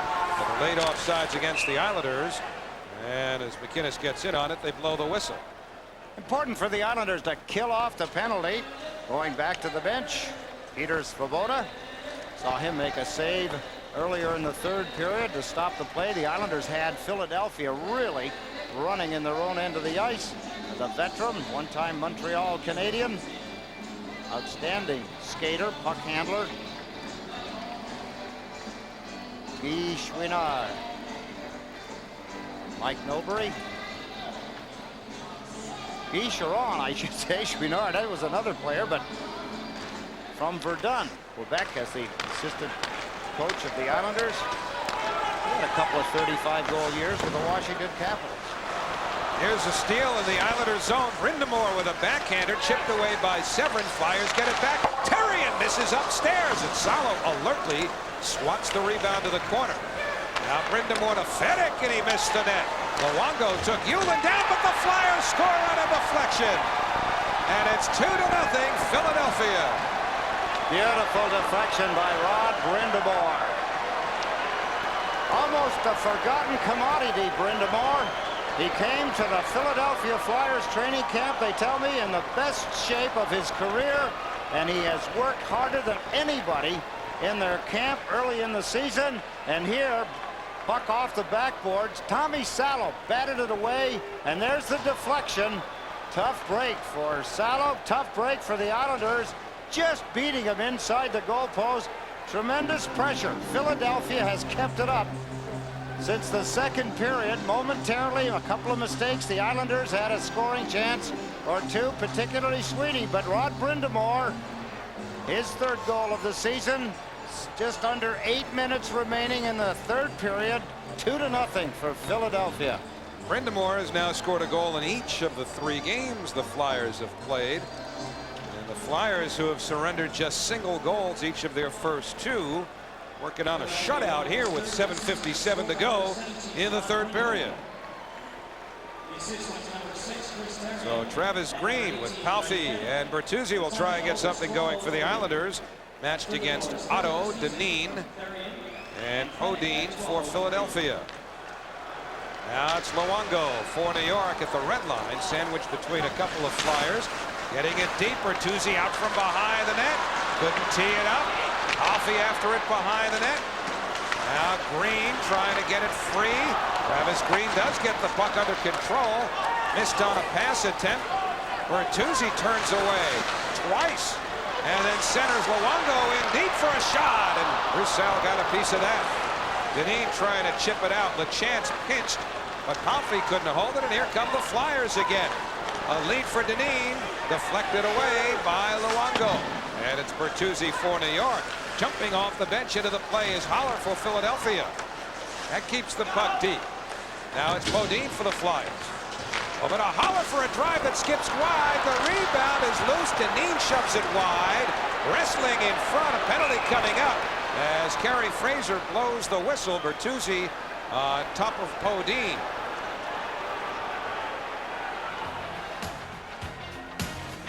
Two to nothing Flyers. Power play coming up. We'll have it for you as you look at the Modell scoreboard. Fabulous Myrtle Beach, #1 for championship golf. Call Myrtle Beach Jet Express at 1-800-FUN-TO-SUN and fly daily nonstop jet service from New York and Newark to Myrtle Beach from only $79. And for a limited time, fly Myrtle Beach Jet Express and get 2 days of free golf. That's right, free golf at many of Myrtle Beach's finest championship courses. Discover incredible beaches, live entertainment, and free golf from only $79. Only on Myrtle Beach Jet Express. Call 1-800-FUN-TO-SUN. These days, trying to get on top of your financial situation is getting tougher and tougher.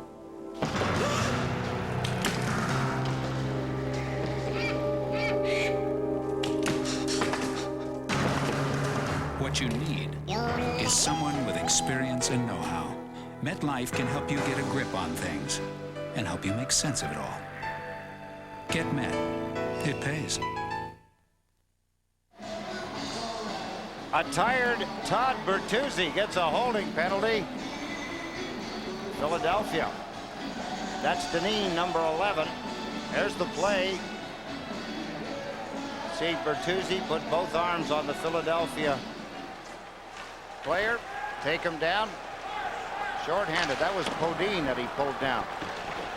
So now the Flyers to the power play for the 5th time as Renberg finds Svoboda for a drive. Salo had it. Renberg trying to finish, but Salo protects the puck and gets the whistle. Renberg figured he had his second goal of the hockey game. It was an easy shovel shot. Salo seemed to lose sight of the puck. Here's the play from the point. A hard shot, deflected. That's the worst thing. Salo didn't see it. The puck hit him. There's Renberg as he thought he was going to shovel it into the open side. And a quick left hand of Tommy Salo makes the save. 32-18, the shots advantage for Philadelphia. And now the Flyers control the puck again. Renberg played it hard off the boards, and Salo simply covers up. 10 shots in the third period for Philadelphia. The Islanders have had 5. You think of the scoring chances, though, that both teams have had. Roussel, Halfie, Sweeney twice, Otto, Podine. A lot of scoring chances and only 2 goals. Interesting trend. The Islanders were badly outshot the last 2 periods in Toronto, and they've been pretty severely outshot the last 2 periods tonight as well. Now it's Renberg in the corner for the Flyers. Michael Renberg to Lindros along the boards, moving up for a shot, and Salo stops that. Renberg again from behind the net, puts it in front. A backhander doesn't reach Salo. Schneider gets a piece of it. Lindros gets the puck again. Checked by Muller. Schneider gets it back and plays it down the left wing. Now Muller tied up behind the net by Svoboda. This is the 4th Philadelphia power play, not the 5th, the 4th for Philadelphia. As Travis Green gets the clear. Now it's Lindros for Philadelphia. 45 seconds left to their power play. Lindros being in over the Islander line and dropped for Leclerc. Looked for Brindamore headed to the net, but McCabe broke that up and shoots it down the ice. Interesting watching Travis Green, shorthanded, play the body, finish the check on Eric Lindros. 25 seconds left to the Flyer power play. Time wasting for the Islanders. 5:18 to go in the third. They're down 2-0. Terrien winds it around. Brindamore trying to just hold it deep for starters. Gets it behind the net. McCabe swings it around. Terrien keeps it in. Now it's Fedek from behind the net, looking to make a play. It didn't reach Brindamore. And Zygmunt Palffy backhands it down the ice. So that'll take care of Bertuzzi's penalty. Now the Islanders running out of time. Under 5 minutes to go. 2-0 Flyers. Chris Luongo in the New York zone. Up for King. Derek King goes rink wide. It's a Flyers stick. Haller hustles back to get it, but he gives it away to Seaman. Moves it around the boards. Flatley to a chance. That shot stopped by the stick of Hewlin. Then Brindamore headmans for Hewlin. LaChance cuts it off. And Seaman slides it over the Flyer blue line. Now it's taken by Seaman again. Tried to get a shot off, but he couldn't squeeze it through some Flyer legs. And here's Brindamore on the transition for the Islander blue line. The drop for Fedek. LaChance got a piece of it. Flatley got the rest of it. Gets it out of the zone. And let it be put right back in by Kjell Samuelsson. We approach 4 minutes remaining in the third period. 2-0 Philadelphia. Patrick Flatley for the Islanders. Testing Kjell Samuelsson in the corner. Flatley to the slot. Schneider couldn't hold it, and it's chipped out by Sean Podine. Now Schneider at the Islander line. Watched by the forechecking Dineen, who got a piece of that pass. Now takes it away from Seaman to Otto. Alone in front, Podine, and it's kicked in. It's waved off by referee Kerry Fraser. Podine clearly directed that puck in with his skate. Kerry Fraser, the referee, washes it out. It's so tempting when the pass comes into your feet to kick it in. We'll take a break with 3:39 remaining in the third period, and the Islanders searching for an answer on the Modell scoreboard. In the world of credit cards, the traffic is getting pretty heavy, and it's easy to get confused by all the complicated new card offers and restrictions. But people who know where they're going use one card, Discover Card, with the Cashback Bonus Award, the Smart Rate Program, and no annual fee. For a positive impact on your finances, use the Discover card. It pays to Discover, the card that pays you back. Use it where you see the Novus sign. Man, you okay? I don't think I can drive. I think there might be some ligament damage. Oh, come on, quit being a crybaby, all right? Relax. Look, I'm not a crybaby. Do you have any CD? In the glove compartment. Hey, come on, would you move your foot out of my face, please? Come on, if I could move my foot, I'd be driving. Man, I didn't even know you were in the game until you fell down and you started screaming, oh, my leg, please, oh, my leg.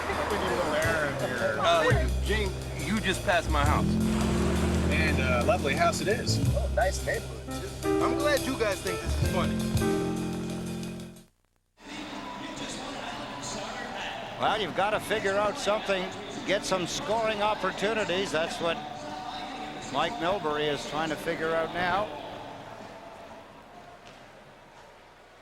And 3:38 remain for them to get something done as Vasky at the Islander blue line. Also, you're going to have to think about getting Tommy Salo out of the net at some point to give yourself a chance. This is a little early. Make a big difference if the Islanders could sneak one in. So the face-off off the offsides pass will be inside the Islanders blue line. That could get a little worse in the next 3 minutes and 32 seconds. Joel Otto and Kirk Muller will face off. It's Muller, Clark, and Lindros. And they've been a standard threesome for the Islanders tonight. Clearly that has been the most effective forechecking line for the Islanders, I would think, this evening, Ed. Yeah, and here's Clark. In over the line, pulls up, shoots one, steered aside by Roussel. Matthew Schneider checked, and Joel Otto comes away with a puck. Lindros stepped into Otto, but Dineen dumps into the left wing corner. Modin, a good play to cover the carom. Now tried to wrap it around. Schneider sent Podine to the ice, but Podine recovers the puck. Under 3 minutes to go. Modin put down gently by Muller. Vasky has the rubber for New York. All he could do is lift it down the ice and hope somebody catches up. That's what Lindros tries to do. Holler beat him to it. Clark steps into Holler. Lindros after the puck again in the corner. Stepping in front of him was Dineen. Lindros made him feel it. But McCabe has the puck at the Islander blue line with 2.5 to go in the third. See the score, 2-0 Flyers as a puck winds up in the crowd. A couple of extra jostles. Brett Lindros, Kevin Dineen. Kevin Dineen, his father, one-time coach of the Philadelphia Flyers. Gord Dineen, his brother, a one-time New York Islander. As Brett Lindros heads back to the bench. Good job racing down the wing. Took Haller out of the play, tried to create some offense for his teammates as brother Eric now out on the ice, ready to take the face-off against Alexander Semak. Lindros leaning in with Semak, and a clean win by Lindros. The shot by Svoboda off the blocker of Salo. And now the Islanders come out. McCabe up to King. Eric King glides it along for McInnes. Marty McInnes turns, centers, couldn't be held by LaChance, then taken down in front is King, and Svoboda will pay for 2 minutes.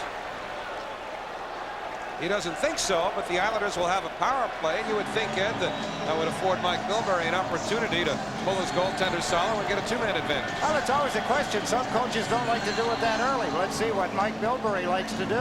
They're going to have the face-off in the offensive zone. There's King, number 27, White. Will not touch the puck. Hammered by Svoboda from behind. Has to call it. So the Islanders with a break here. A little breath. 2 minutes and 8 seconds. Do you or do you not? Well, of course, he doesn't have to do it right away.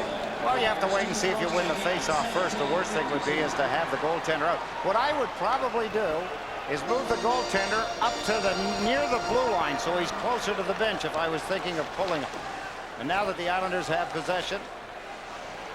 All right, now no thought to that effect by Mike Milbury. The Islanders have the puck, though. Semak lifts it to the slot, broken up and cleared by Otto.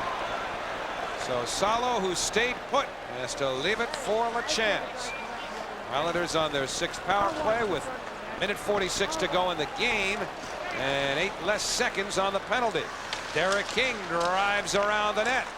Here's LaChance turning for some room.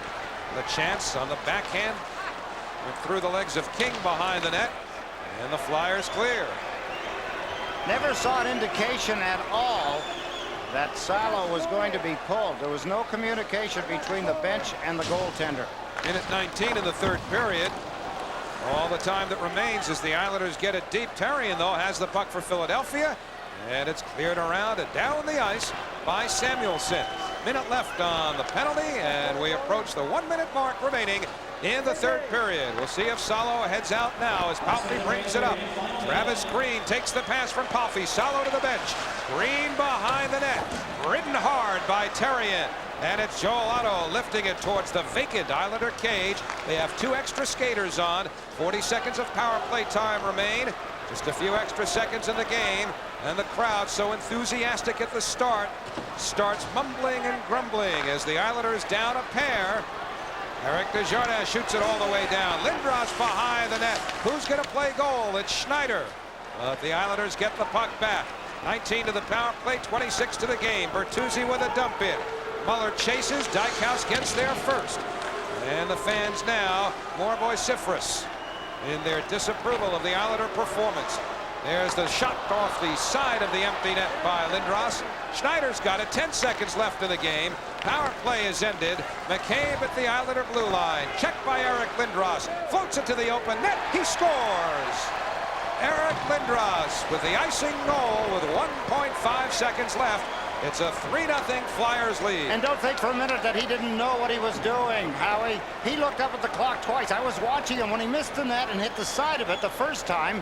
He went over and anticipated where the puck was coming out, looked up again, grabbed the loose puck, lofted it from just outside the blue line into the empty net. So Eric Lindros makes it 3-0, a minute and a second and a half remaining. Tough break for the Islanders. Second period had to be the one that hurt them most. And the ceremonial drop of the puck concludes matters as Dominic Roussel has posted his 5th National Hockey League shutout. And again, the Islanders not able to play the full 60 minutes of a hockey game. Their goaltender kept them in the second period. A good first period by both teams. And Mike Milbury has to figure out how he's going to get the team not to let down after such a good opening period. 3-0 of Philadelphia, your final score tonight as the Islanders drop the home opener at the Nassau Coliseum. Let's return you to Matt Loughlin in our Game Time studios. Howie, the Devils and Rangers are also in action this evening up in Montreal, New Jersey, looking to make it 3-0 on the season. And they are rolling to a victory. They're in the third period, leading the Canadiens by a score of 4-0. And also tonight, the Rangers are in Toronto, and it's 0-0 in the third. We'll have highlights of both games coming up. But first, we'll get you back to the Coliseum, where tonight the Islanders opened up the home portion of their schedule, but they fall to 0-2-1 on the season as they're shut out by the Philadelphia Flyers, 3-0.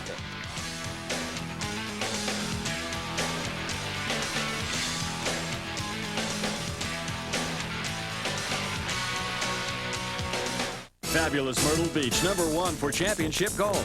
Call Myrtle Beach Jet Express at 1-800-FUN-TO-SUN and fly daily nonstop jet service from New York and Newark to Myrtle Beach from only $79. And for a limited time, fly Myrtle Beach Jet Express and get 2 days of free golf. That's right, free golf at many of Myrtle Beach's finest championship courses. Discover incredible beaches, live entertainment, and free golf from only $79. Only on Myrtle Beach Jet Express. Call 1-800-FUN-TO-SUN.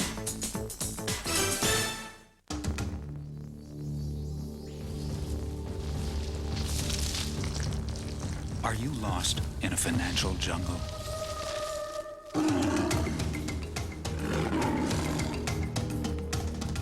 What you need is someone who knows the ropes. Someone you can count on for advice and financial information.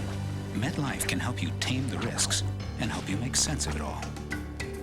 Get Met. It pays. Hey, what do we know about telecommunications? We know about bunnies. We know space monsters, movie tie-ins.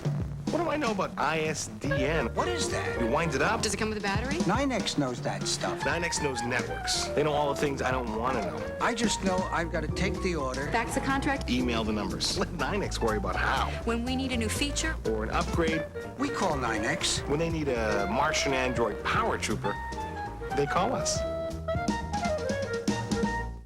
Professional roller hockey is coming to Long Island, and we need you to name the new team in Herman's Name the Team contest, presented by Sports Channel, WBAB, Newsday, and Roller Hockey International. You can win tickets for life, cool inline skating gear, and more. To enter, go to a participating Herman's near you and look for this display or send a postcard to Sports Channel. Include your name, address, phone number, and your choice for Long Island's new roller hockey team. Hey, you can name the team and win tickets for life.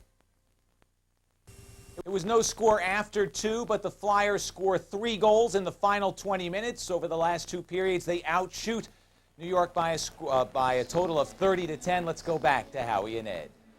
All right, Matt, back here at the Coliseum, the Flyers, with all goals scored in the third period, shut the Islanders out by a 3-0 count. Stan Fischler is waiting downstairs with his special guest. Stan?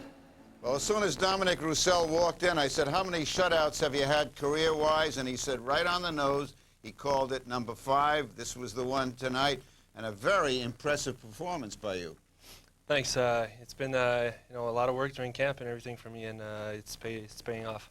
I got to tell you something, Dominic. When the preseason started, I wasn't so sure you'd be playing this early in the season because they were talking about Garth Snow came in, and of course Hextall has played well. Are you surprised that he's put you in now? No, I think during the camp, though, I had to fight pretty hard to keep my job here, and I tried to do the best I could. But after the camp, had a good camp, and they told me I was going to be here and I was going to help the team out. Now it was 0-0 in the third period. At that point in the third, did you have any doubts that you guys were going to win the hockey game? I don't think so. I think we just, between the second and the third period, we just talked together in the locker room there, and we said, we're the better team, and we're gonna come out there. And the third period is always our best period, so we were confident we were gonna have a good shot at winning. Well, the Islanders had a terrific chance to tie the game. A shorthanded attempt by Bob Sweeney. Tell me about it. He cut across and tried to shoot it on the short side. I thought he was going to come a little further, but he put out a pretty good shot. I had to stretch my leg to stop that one. How good is this Flyer team? Well, I think we still need to improve a little bit, but we've had a good start, and we had good playoffs last year, and I think we can, going in the playoffs, making the playoffs first, and then going in the playoffs. I think we have a shot at the Stanley Cup. We'll have, our first goal is to make the playoffs and then see what happens. Congratulations, the star of the game, Dominic Roussel. Howie? All right, Stan, thanks very much. Our Bud player of the game, I get the feeling, is the man we just looked at, and it's not Stan. It's no question. It's Dominic Roussel, and I have to tell you this, his last win was against the Islanders. It was May the 2nd, and it was a 2-0 shutout by he and his Philadelphia Flyers, and he, the Bud player of the hockey game, put on quite a demonstration. When you take the second period out, first period, he was really outstanding, and again, somewhat in the third period. So the Islanders still looking for their first win. No wins, 2 losses, a tie. The Flyers have swept the first 3 games of their season. 3-0 your final tonight here at the Nassau Coliseum. We're back with more post-game activity right after these messages.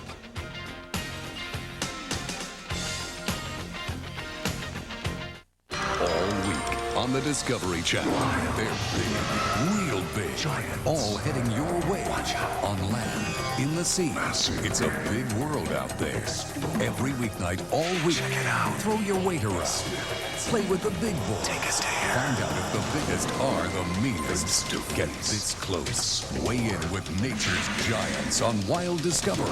Every weeknight at 8 Eastern and Pacific on the Discovery Channel. Explore your world. Sit, Rusty. I keep telling you, good folks, at Meineke, you'll always get a high-quality muffler at a great price. Sit, Rusty. I know you'll listen to the champ when I say, At Meineke, you're not going to pay a lot, but you'll get a lot. I guarantee you.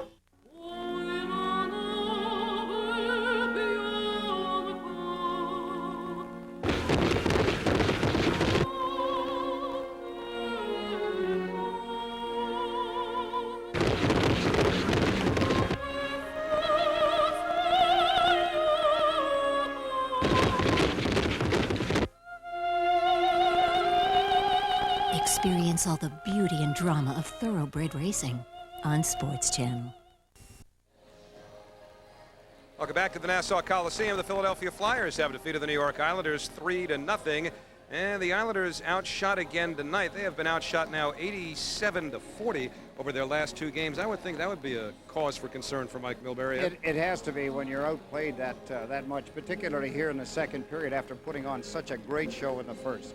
Any concerns also about the fact that they were badly outshot the last two periods in Toronto the other night, as well as the last two periods tonight? Does that mean anything? You don't like to think that it's the conditioning. I think that it's just a mental breakdown that they played well. And I remember back in that Devil game when Mike Milbury said, "I'll never do that again," go in and at the end of the first period tell a team that they've been playing well. All right, let's take a look at the scoring summary in tonight's game, which featured the Philadelphia Flyers doing all the scoring in the first period, but this was the big one. Michael Renberg with his second of the year to give the Flyers the 1-0 lead, with LeClaire causing a disturbance in front. Then Rod Brind'Amour on a marvelous deflection made it 2-0. And Eric Lindros decided to check the clock, check the empty net, and put one in just for good measure with 2 seconds remaining in the third period. So the Flyers with a 3-0 victory tonight. And at least the Islanders have one thing going for them, Ed, the emotional advantage of being able to charge up for the New York Rangers coming in here on Tuesday night. Well, before they get to that, they've got to jump on a charter now, Howie, and head down to play a team that's going to be tough for them in the Florida Panthers. But before we get to anything like that, we have some more business to clear up, and that's the turning point of this hockey game, the Nissan turning point of the hockey game. And let's take a look at that. That has to be the first goal of the hockey game. You can see Lindros win the puck on the face-off. He ends up with it again. And here, turning, Renberg fires the puck. You can see the screen set up in front of the goaltender, Tommy Salo. And that, the Nissan turning point of the hockey game, the first goal of the hockey game in a 3-0 win for the Philadelphia Flyers. Yeah, in fact, Ed mentioned a couple of moments ago that the Florida Panthers stand between the Islanders and their game against the New York Rangers on Tuesday night. And the Rangers are going to find a pretty hot Panther team who have won 3 games in a row waiting for them in Miami tomorrow night. Yeah, well, the Islanders, they've got to get some consistency in the hockey game. One of the things that bothers coaches the most is the fact that they don't play 60 full minutes. Now, when you think that the Islanders didn't give up a power play against a pretty good offensive threat, with particularly that big line, that's a good job. Penalty killing is always a question. The Islanders have not had good penalty killing in the past. I believe in the last 10 years they've only had an 80% finish once. Tommy Salo, though, earns good marks for his performance in goal tonight. Not to make any assumptions, but I wouldn't be surprised if we saw him tomorrow. I wouldn't be surprised at all. I thought he was outstanding. If it hadn't been for the fact that Dominic Roussel had a shutout, I would have picked the goaltender from the Islanders, Tommy Salo, as the best player on the ice for both teams. He was brilliant. All right, let's take it back once more to our Game Time studios, and here's Matt Loughlin. All right, Howie and Ed headed on the charter flight south along with the Islanders, because tomorrow night the Islanders will square off against the Florida Panthers in Miami.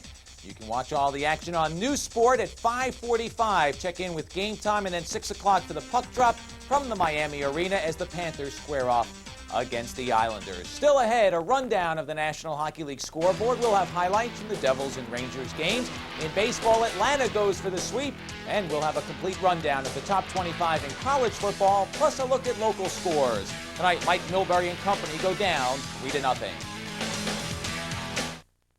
Ah, bonsoir, messieurs, bonsoir, mesdames. Alors, the fresh oats for you, madame, et messieurs, the winter grass for you. And will you be taking wine with your meal? Alors, very special, the turnips with sugar lumps, and the carrots were for the madame. Messieurs, bon appétit.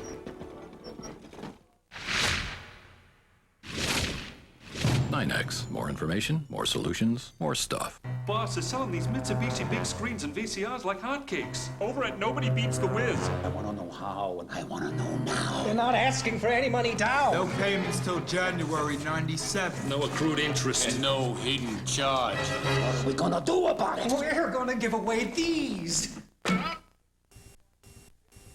like it. Buy any Mitsubishi big screen, big tube, or VCR and don't pay 1 penny till January 1997. And Nobody Beats the Wiz Total Entertainment Centers.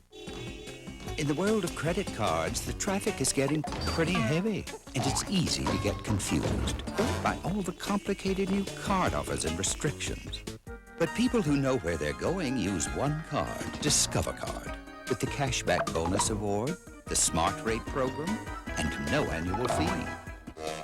For a positive impact on your finances, use the Discover Card. It pays to discover, the card that pays you back. Use it where you see the Novus sign. Islanders Hockey on Sports Channel has been brought to you by Bud Ice, the official beer sponsor of the NHL. By Nobody Beats the Wiz. For state-of-the-art home electronics, computers, cameras, music, movies, and more, nobody beats the Wiz. And by the Discover Card. It pays to discover. Tonight at the Nassau Coliseum, the Flyers spoil the Islanders' home opener as they shut out New York by a score of 3-0. Before those charter flight is taken, before the equipment and luggage is loaded up, one more piece of business to take care of. Mike Milbury addressing the press, so let's join him in progress. I was convinced that we could, I was convinced that we could exploit them on the power play. And early on, we had a couple of good opportunities.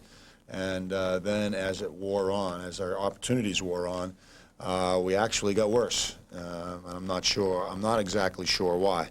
But the turning point came when we had our power play opportunity in the third period.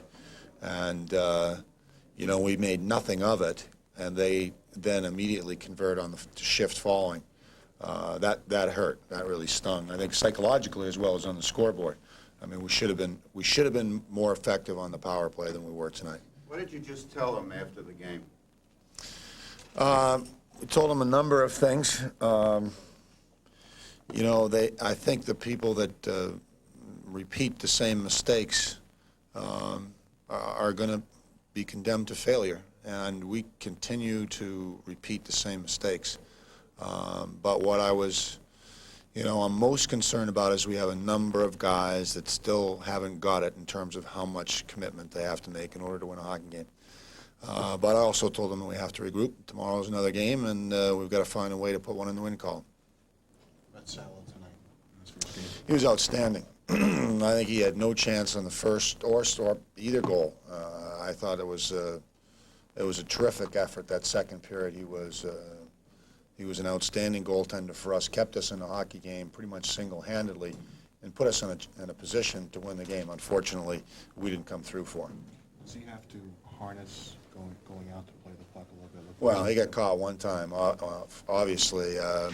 By and large, I don't want to see him out there trying to play Ron Hextall. That's not his strength, but he's obviously a capable goaltender, and if he can stay consistent, he can be an excellent goaltender. Mike, a very strong first period. Was that in part due to the crowd, the fueling from the crowd, the excitement? Well, I'm sure the crowd helped, but we got to sustain it ourselves. Any team that comes in their home opener should be juiced and ready to play. And you've got a tough opponent in Philadelphia. You want to be ready. And I thought the first period was not bad. I thought we had some pretty good sequences.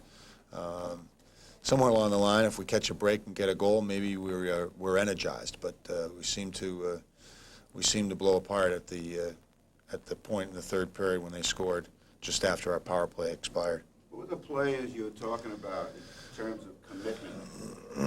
I'm not going to be always 100% honest with you, Stan. I have certain things. I don't want to continually embarrass players.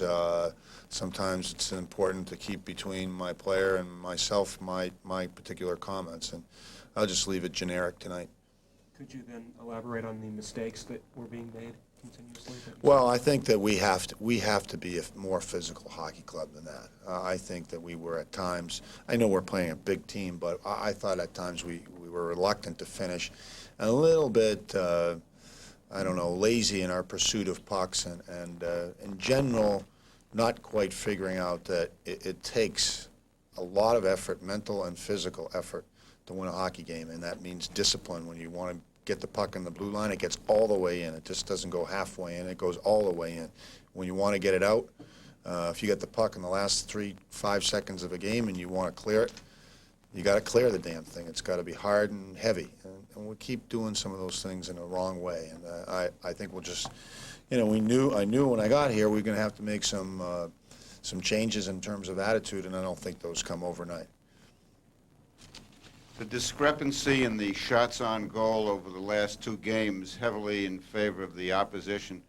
Is there any reason for that pattern? Well, the last game, I think a large part of it was the preponderance of power plays that Toronto had. That is not the case tonight. We had the majority of the power plays.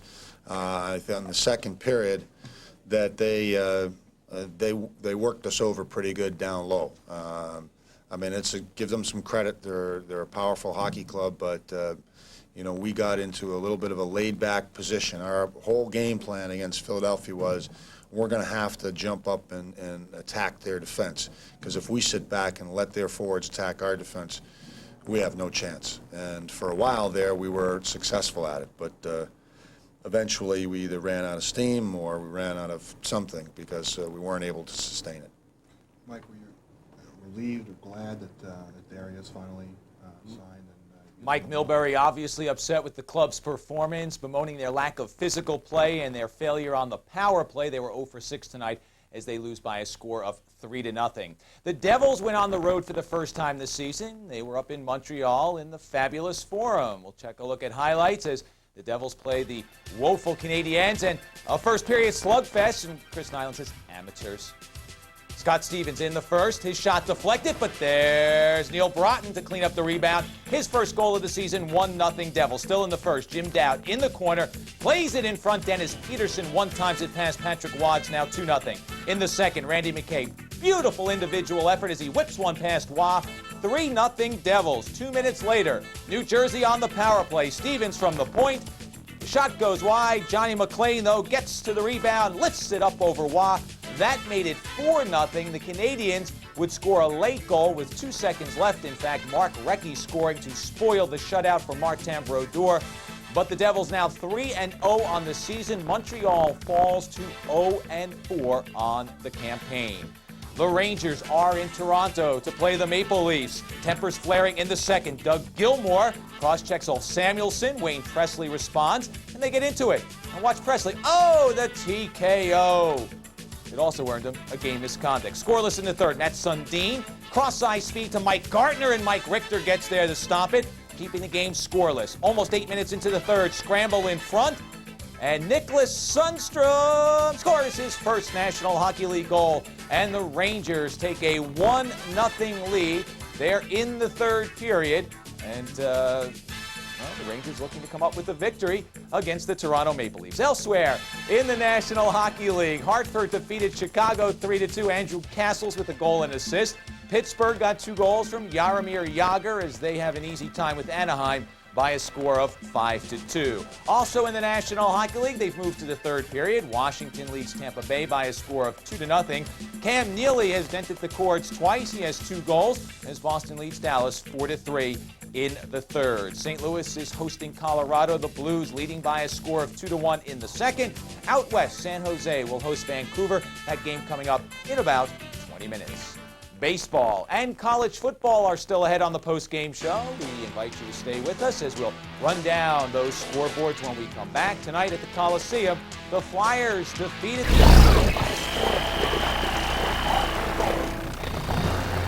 These are the greats of the National Hockey League.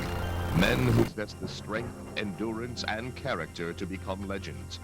This is the story of one man's obsession to join this pantheon of heroes and make it into the NHL. Comedy Central's NHL obsession.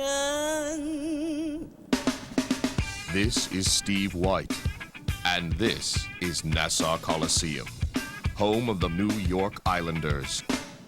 It is here that Steve's quest begins, a quest to join the ranks of a handful of NHL players in their pursuit for Olympic gold.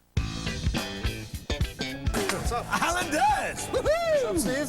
Chillin', what's going on, man? Am I gassed and ready to go, huh? Oh, yeah. We're gonna do some skating, we're gonna do some Olympic training. What's it take to be an Olympic skater and hockey player? Come on. Toughness, you gotta be tough, gotta be able to take a couple shots. Took that. Gotta be able to skate. Big legs. Legs, yeah. Boom, what else? Handle the puck with the stick. Huh? What else do I need to know? Just keep your head up, play tough. All right, show me what I need. Let's roll, boys. Let's roll. So what are we doing today, gentlemen? Well, you ready for your tryout? We're I going am to start ready with for a my little tryout. 2-on-2 down low here. It's going to be 1-2. you and Brian against me and Todd. We're going to problem. try to score on Eric. That's our goalie, Eric. What's going on, Eric? So wait, who's on? We're on offense. Yeah. You're on offense. We're on defense. All right. Ready? Go get it. Go get it. Go get it. I got him. Which white guy's with me? That guy. He's on my side. Oh, there he goes. There we go. Uh-oh. Hey, his stick's in between my legs. This streak on! You're on my team! Oh, where are you going? That's not fair! Trick. Ooh. That was a lucky goal. That was between the legs. Minus Is that fair? one. You ladies had enough yet?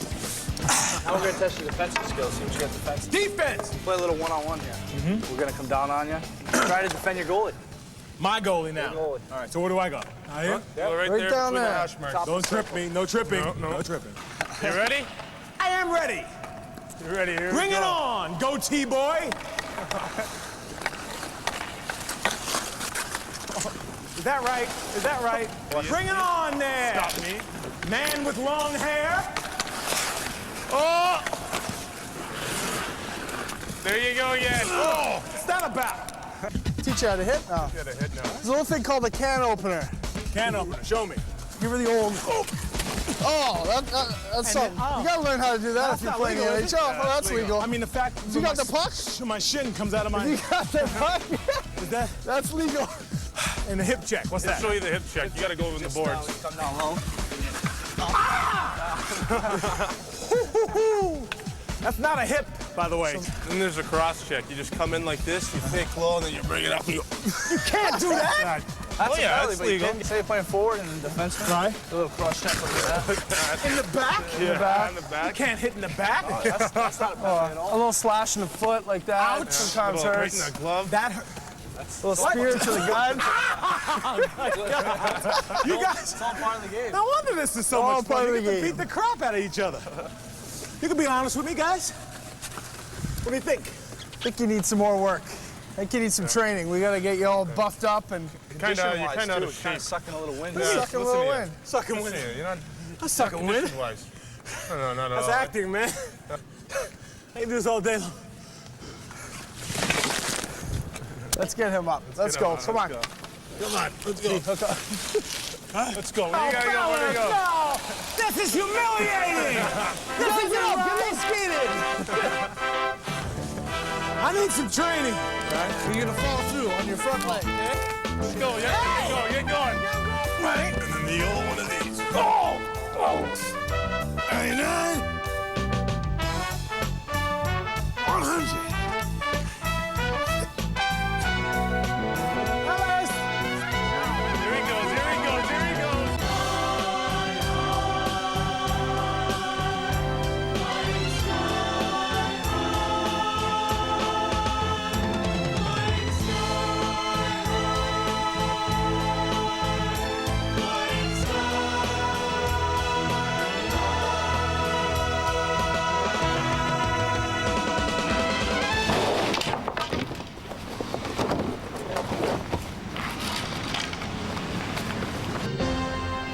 There comes a point in every athlete's training when he can physically go no further. This is the moment when men reach deep inside to become champions or fake an injury. Oh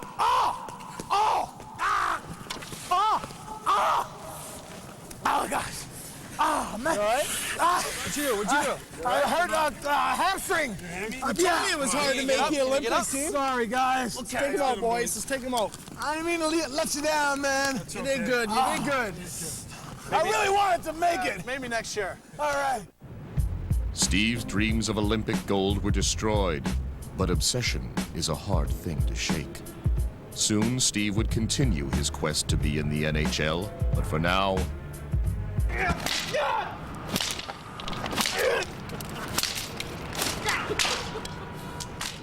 he needs some time to himself. Comedy Central's NHL obsession.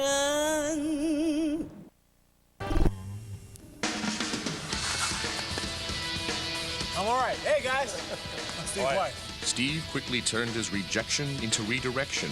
If he cannot participate, he will officiate. I think I need to be a ref, man. Oh, get a Because shot. I got to be on the ice. I got to be on the ice. I've got to skate, man. Sure you can do it. To start with, we got our face-off that'll start the game off. All right, so center ice. Center ice. We'll get two players to line up Two opposite each mediocre other. players. Okay, you guys will do. Do you have to do it right-handed, left-handed? Well, you can do it without your whistle hand. You got to blow that with one hand and drop the puck with the other. The object is to line them up evenly, Right. so there's no cheating involved.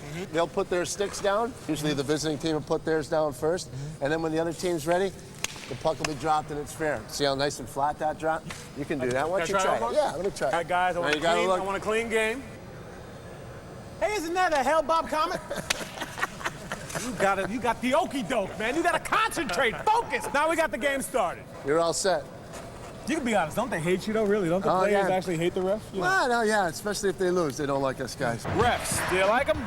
Oh, of course I do. They're my best friends. What makes a tough ref? A guy that really calls too many penalties on our team. The guy that calls so many penalties on your team. On our team. So what's next? The game's going. Game's going. Now we got to look for infractions, stuff that'll happen as the play goes on, like high sticking and violent stuff that the game will get out of hand. Slashing. Slashing. Stuff. That's slashing. I mean, high sticking. Excuse me. Mexican. What's slashing? Slashing is when you take the stick in a baseball fashion, baseball bat fashion, and use it over a visiting player, just like You mean Bobby something just like... Yeah! cross-checking the same way, the stick in the hands. And hitting somebody? Hitting somebody like in that, You know, in that something like fashion this? there. Something Can't do like that. That's not good. You're the pro. I'm just learning. Don't hurt me. If he hits you there and doesn't hurt you, we'd call 2 minutes on He that. doesn't. How do you know whether he hurt me? And I'm hurt right now. I'm just acting. If you hit somebody like that, that's a butt ending. That's The butt also. out. I thought that would be like That's this. Because the black guys, they have the bigger butt. So that might be something that's advantageous for me on the ice. He's got a butt out. Look out! Doug, how do you get away with penalties when you're playing a game? You got to be careful. Obviously, you got to be sneaky at times. I try to be sneaky when the referee's not looking, you know, just try to trip a guy or something like that. Oh, just nonchalant. You look at the ref when he doesn't look, and you whack someone and you take someone out. You give a guy a whack in the back of the leg when he's not looking. We'll tweak behind the legs or something. That would be illegal, right? That would be illegal, but if the ref doesn't see it, it's all right. Oh, I got you. Now that thing when the puck goes around the yellow board and you got to jump over it, is that a patented move?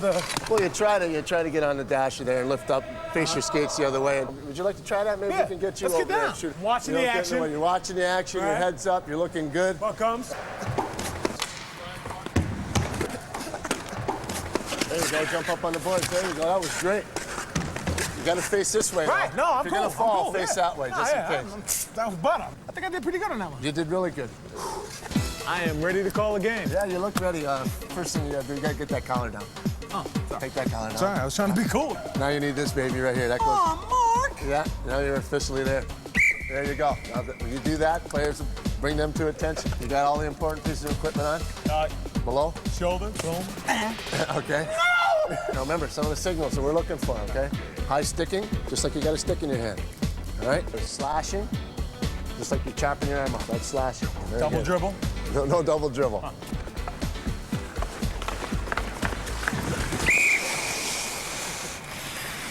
Hooking! Hooking? That's awful. What do you mean that's awful? I said hooking, man. Hooking is hooking. Intimidating the black ref. We need a penalty shot, you moron. Wake up! Getting on my damn nerves. Green, no deodorant. Gone to the locker room. You, Green. He should be gone. Hooking, 2 minutes, no penalty shot. Resume play. Go get me a Snickers, all right? Since you're out of the game, you won't be doing anything for the next 15 minutes.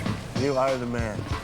Don't take no crap from nobody. Right. You stand alone, you go with your decision, and you call it your way. Everyone listens to me. Everybody's gonna listen to you. Yeah. Yeah. I've got the whistle. I've got the power. Everyone listens to me. Well, what do you guys think? I'm not sure if he's got what it takes. Incoming. Whoa! Hey! Aha! How about that, huh? Got a down pack, huh? Ready for the NHL, am I, huh? What do you think? I think you're awful. You don't have a chance. What do you mean? I got the whistle, I got the uniform, I don't think you're gonna make it. We'll see you. I got the penalty calling with the hands in the air. You know, the penalties and I'm gonna fit in. You can't stop me. It's time for stage 3. Like pulling your goalie late in the game, Steve was desperate. His chances of penetrating the NHL's defenses were slim.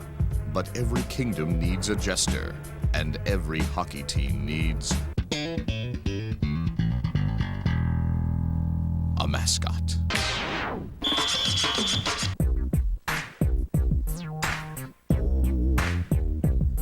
Big hockey fans? How are you? Hockey? Rangers. Hockey? All right. What are the odds he didn't speak English? You like the Rangers? Of course, New York. Think they should sign me as their new mascot? New mascot? Yeah. I don't know. You look too much like a Bruin, but Yeah, but that's what I'm saying. yeah, well. I can fool everybody and then cheer for the Rangers. Hey, a Rangers fan? Big Rangers fan? Oh yeah. You think we should have a new mascot? Maybe a bear? Hell no. You think the Rangers should use me as their mascot? Why not? What do you think my name should be? Mr. Bear. Mr. Bear. I like that. What do you think my name should be? If Your name? Yeah. I don't know. Undercover Ranger, because you don't look like a Ranger. Undercover Ranger. I saw what you could do. Nothing. Absolutely Nothing. You nothing. got nothing. Keep him here. Keep him here. Be right back. 50-year-old man, I can do better than that. Sure. All right, Donnie Brasco, let me tell you. I got moves. Rangers. That's right. I'm the new mascot, Mr. Bear. Sup, sup. I'm the bear who loves Rangers. Get it?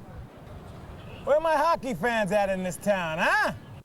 On its own, failure is difficult to endure, but failure in a bear suit would cause most men to quit. But it takes more than a few bees to keep this bear away from the honey that is the NHL. The woods, and make it quick. Comedy Central's NHL obsession.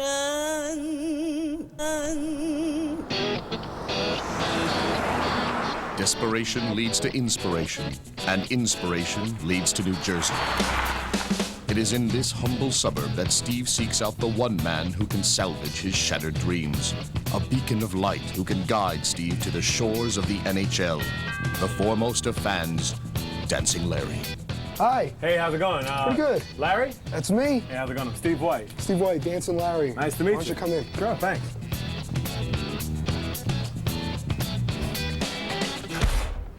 Hey, Larry. Hey. It's a beautiful room you have here, man. It's just, Hey, thanks. I did it myself. I've been in this room for 28 years now. And, wow. Yeah, I know. Some people like to move around, but I like to stay in one place. When did this whole dancing thing start? Dancing thing started about 3 years ago. Everybody in my section was like, Larry, why don't you get up? You know, everybody, Larry, just get up. Just get up. Why don't you try dancing? So I got up, and all of a sudden, I just started doing these crazy, like, gyrations and stuff. Mm-hmm. I started doing a couple of moves, and all of a sudden, I started getting a little better. And before you knew it, one night, they put me up on the Garden Vision. Did you know when Larry was very young that he was going to be a dancer? Yes. Not only a dancer, he loved sports. He loves sports, and he loves sports. But what else did he love? Dancing.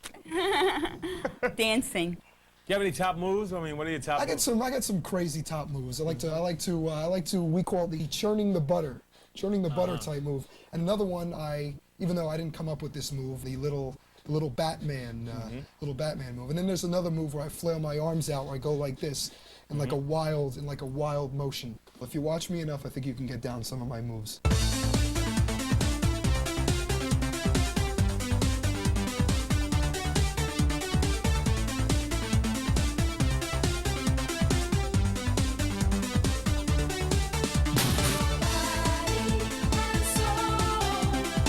By this point, Steve lost more than his rhythm. He lost his desire. Thoughts of faking another injury crossed his mind until Larry stepped in.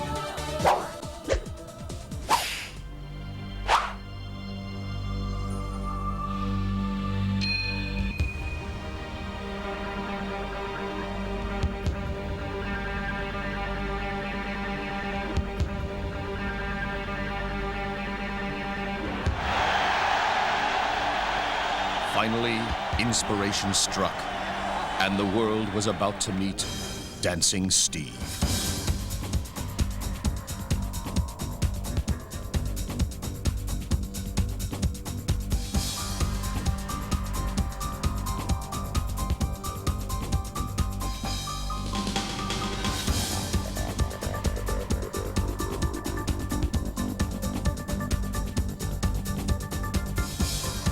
Around Madison Square Garden, are you considered a star? People usually come up to me or just wave and say hello to me. How are you, folks? To the Garden. Hey, how are you, Chief? How you doing, man? All right. Describe the way you feel dancing in front of 18,000 people. I get such an adrenaline rush, it's unbelievable. I mean, how many people do you know that just get up in front of 18,000 people at Madison Square Garden and not necessarily making an idiot out of yourself, but just to get the crowd going, it's just the greatest feeling in the world.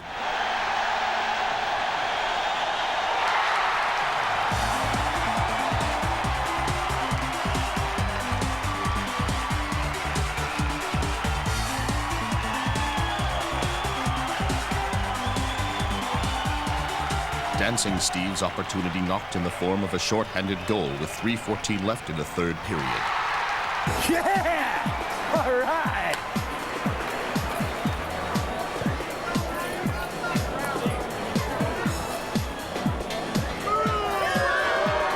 Rejected by the fans, Steve was tossed out of Madison Square Garden, his NHL dreams hanging by a thread. No, you gotta go. You gotta leave.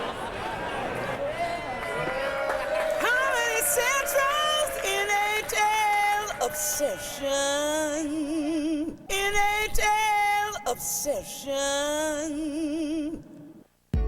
Without the NHL, Steve was adrift, directionless, and empty. When a man reaches rock bottom, the only way up is through song. I never knew how much you meant to me till you went away.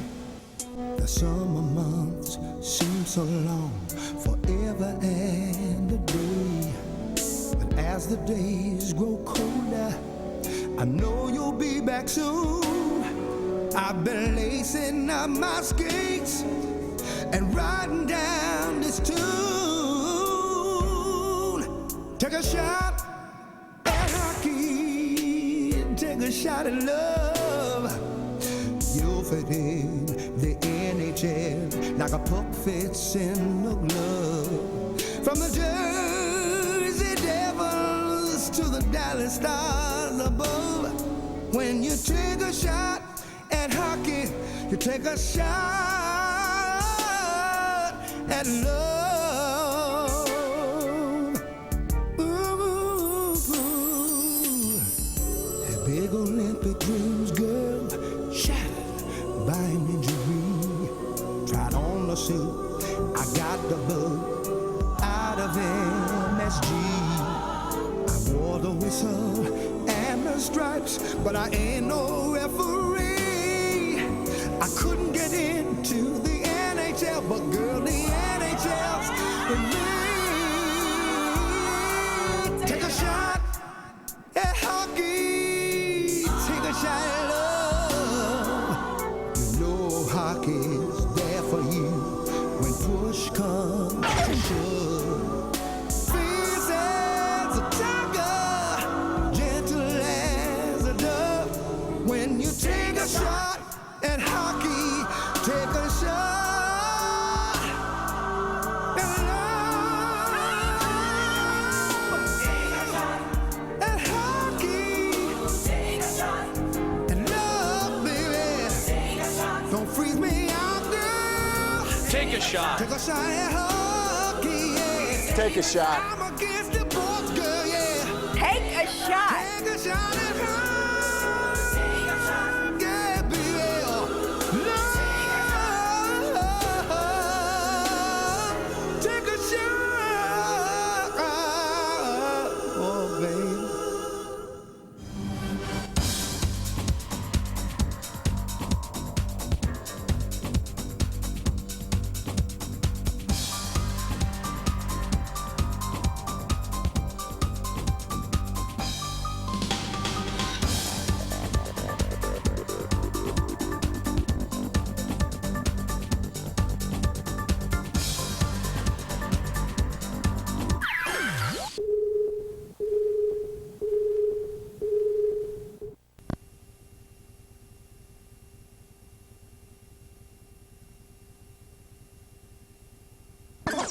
When you're extra, extra close, Arid Extra Extra Dry. The one antiperspirant you can trust to give you Arid Double X protection to help stop perspiration before it turns into embarrassing odor. And when you help stop perspiration and odor, who knows what you might start? So come on, go ahead. Use Arid Extra Extra Dry and get a little closer. Those fans will do anything to get on camera, even put balloons on their head. Well, Halloween is right around the corner. I don't know what he created. Brigham Young has a 14-13 lead here. Steve Sarkisian with a touchdown pass. He was the best quarterback in the junior college ranks last year. And what a season he had, throwing for 4,297 yards and 41 touchdowns, was only intercepted 5 times. And because John Walsh left early to the NFL, well, Lavelle Edwards was forced to go to the JC ranks, something he has not done. This is the most inexperienced quarterback he has had since Gary Scheide was a JC transfer after Virgil Carter was a quarterback in the 60s. And that was the beginning of their era. Virgil Carter, Gary Scheide, and after that was Gifford Nielsen, Steve Young, Jim McMahon, and Harvey Bosco, and others. Mark Wilson, John Detmer. Hopkins along the sideline past the 20-yard line. There is a flag down on the field. 14-13, Brigham Young with the lead. Steve Physiot, the Gulf, Andre Aldridge with you from Tempe, Arizona.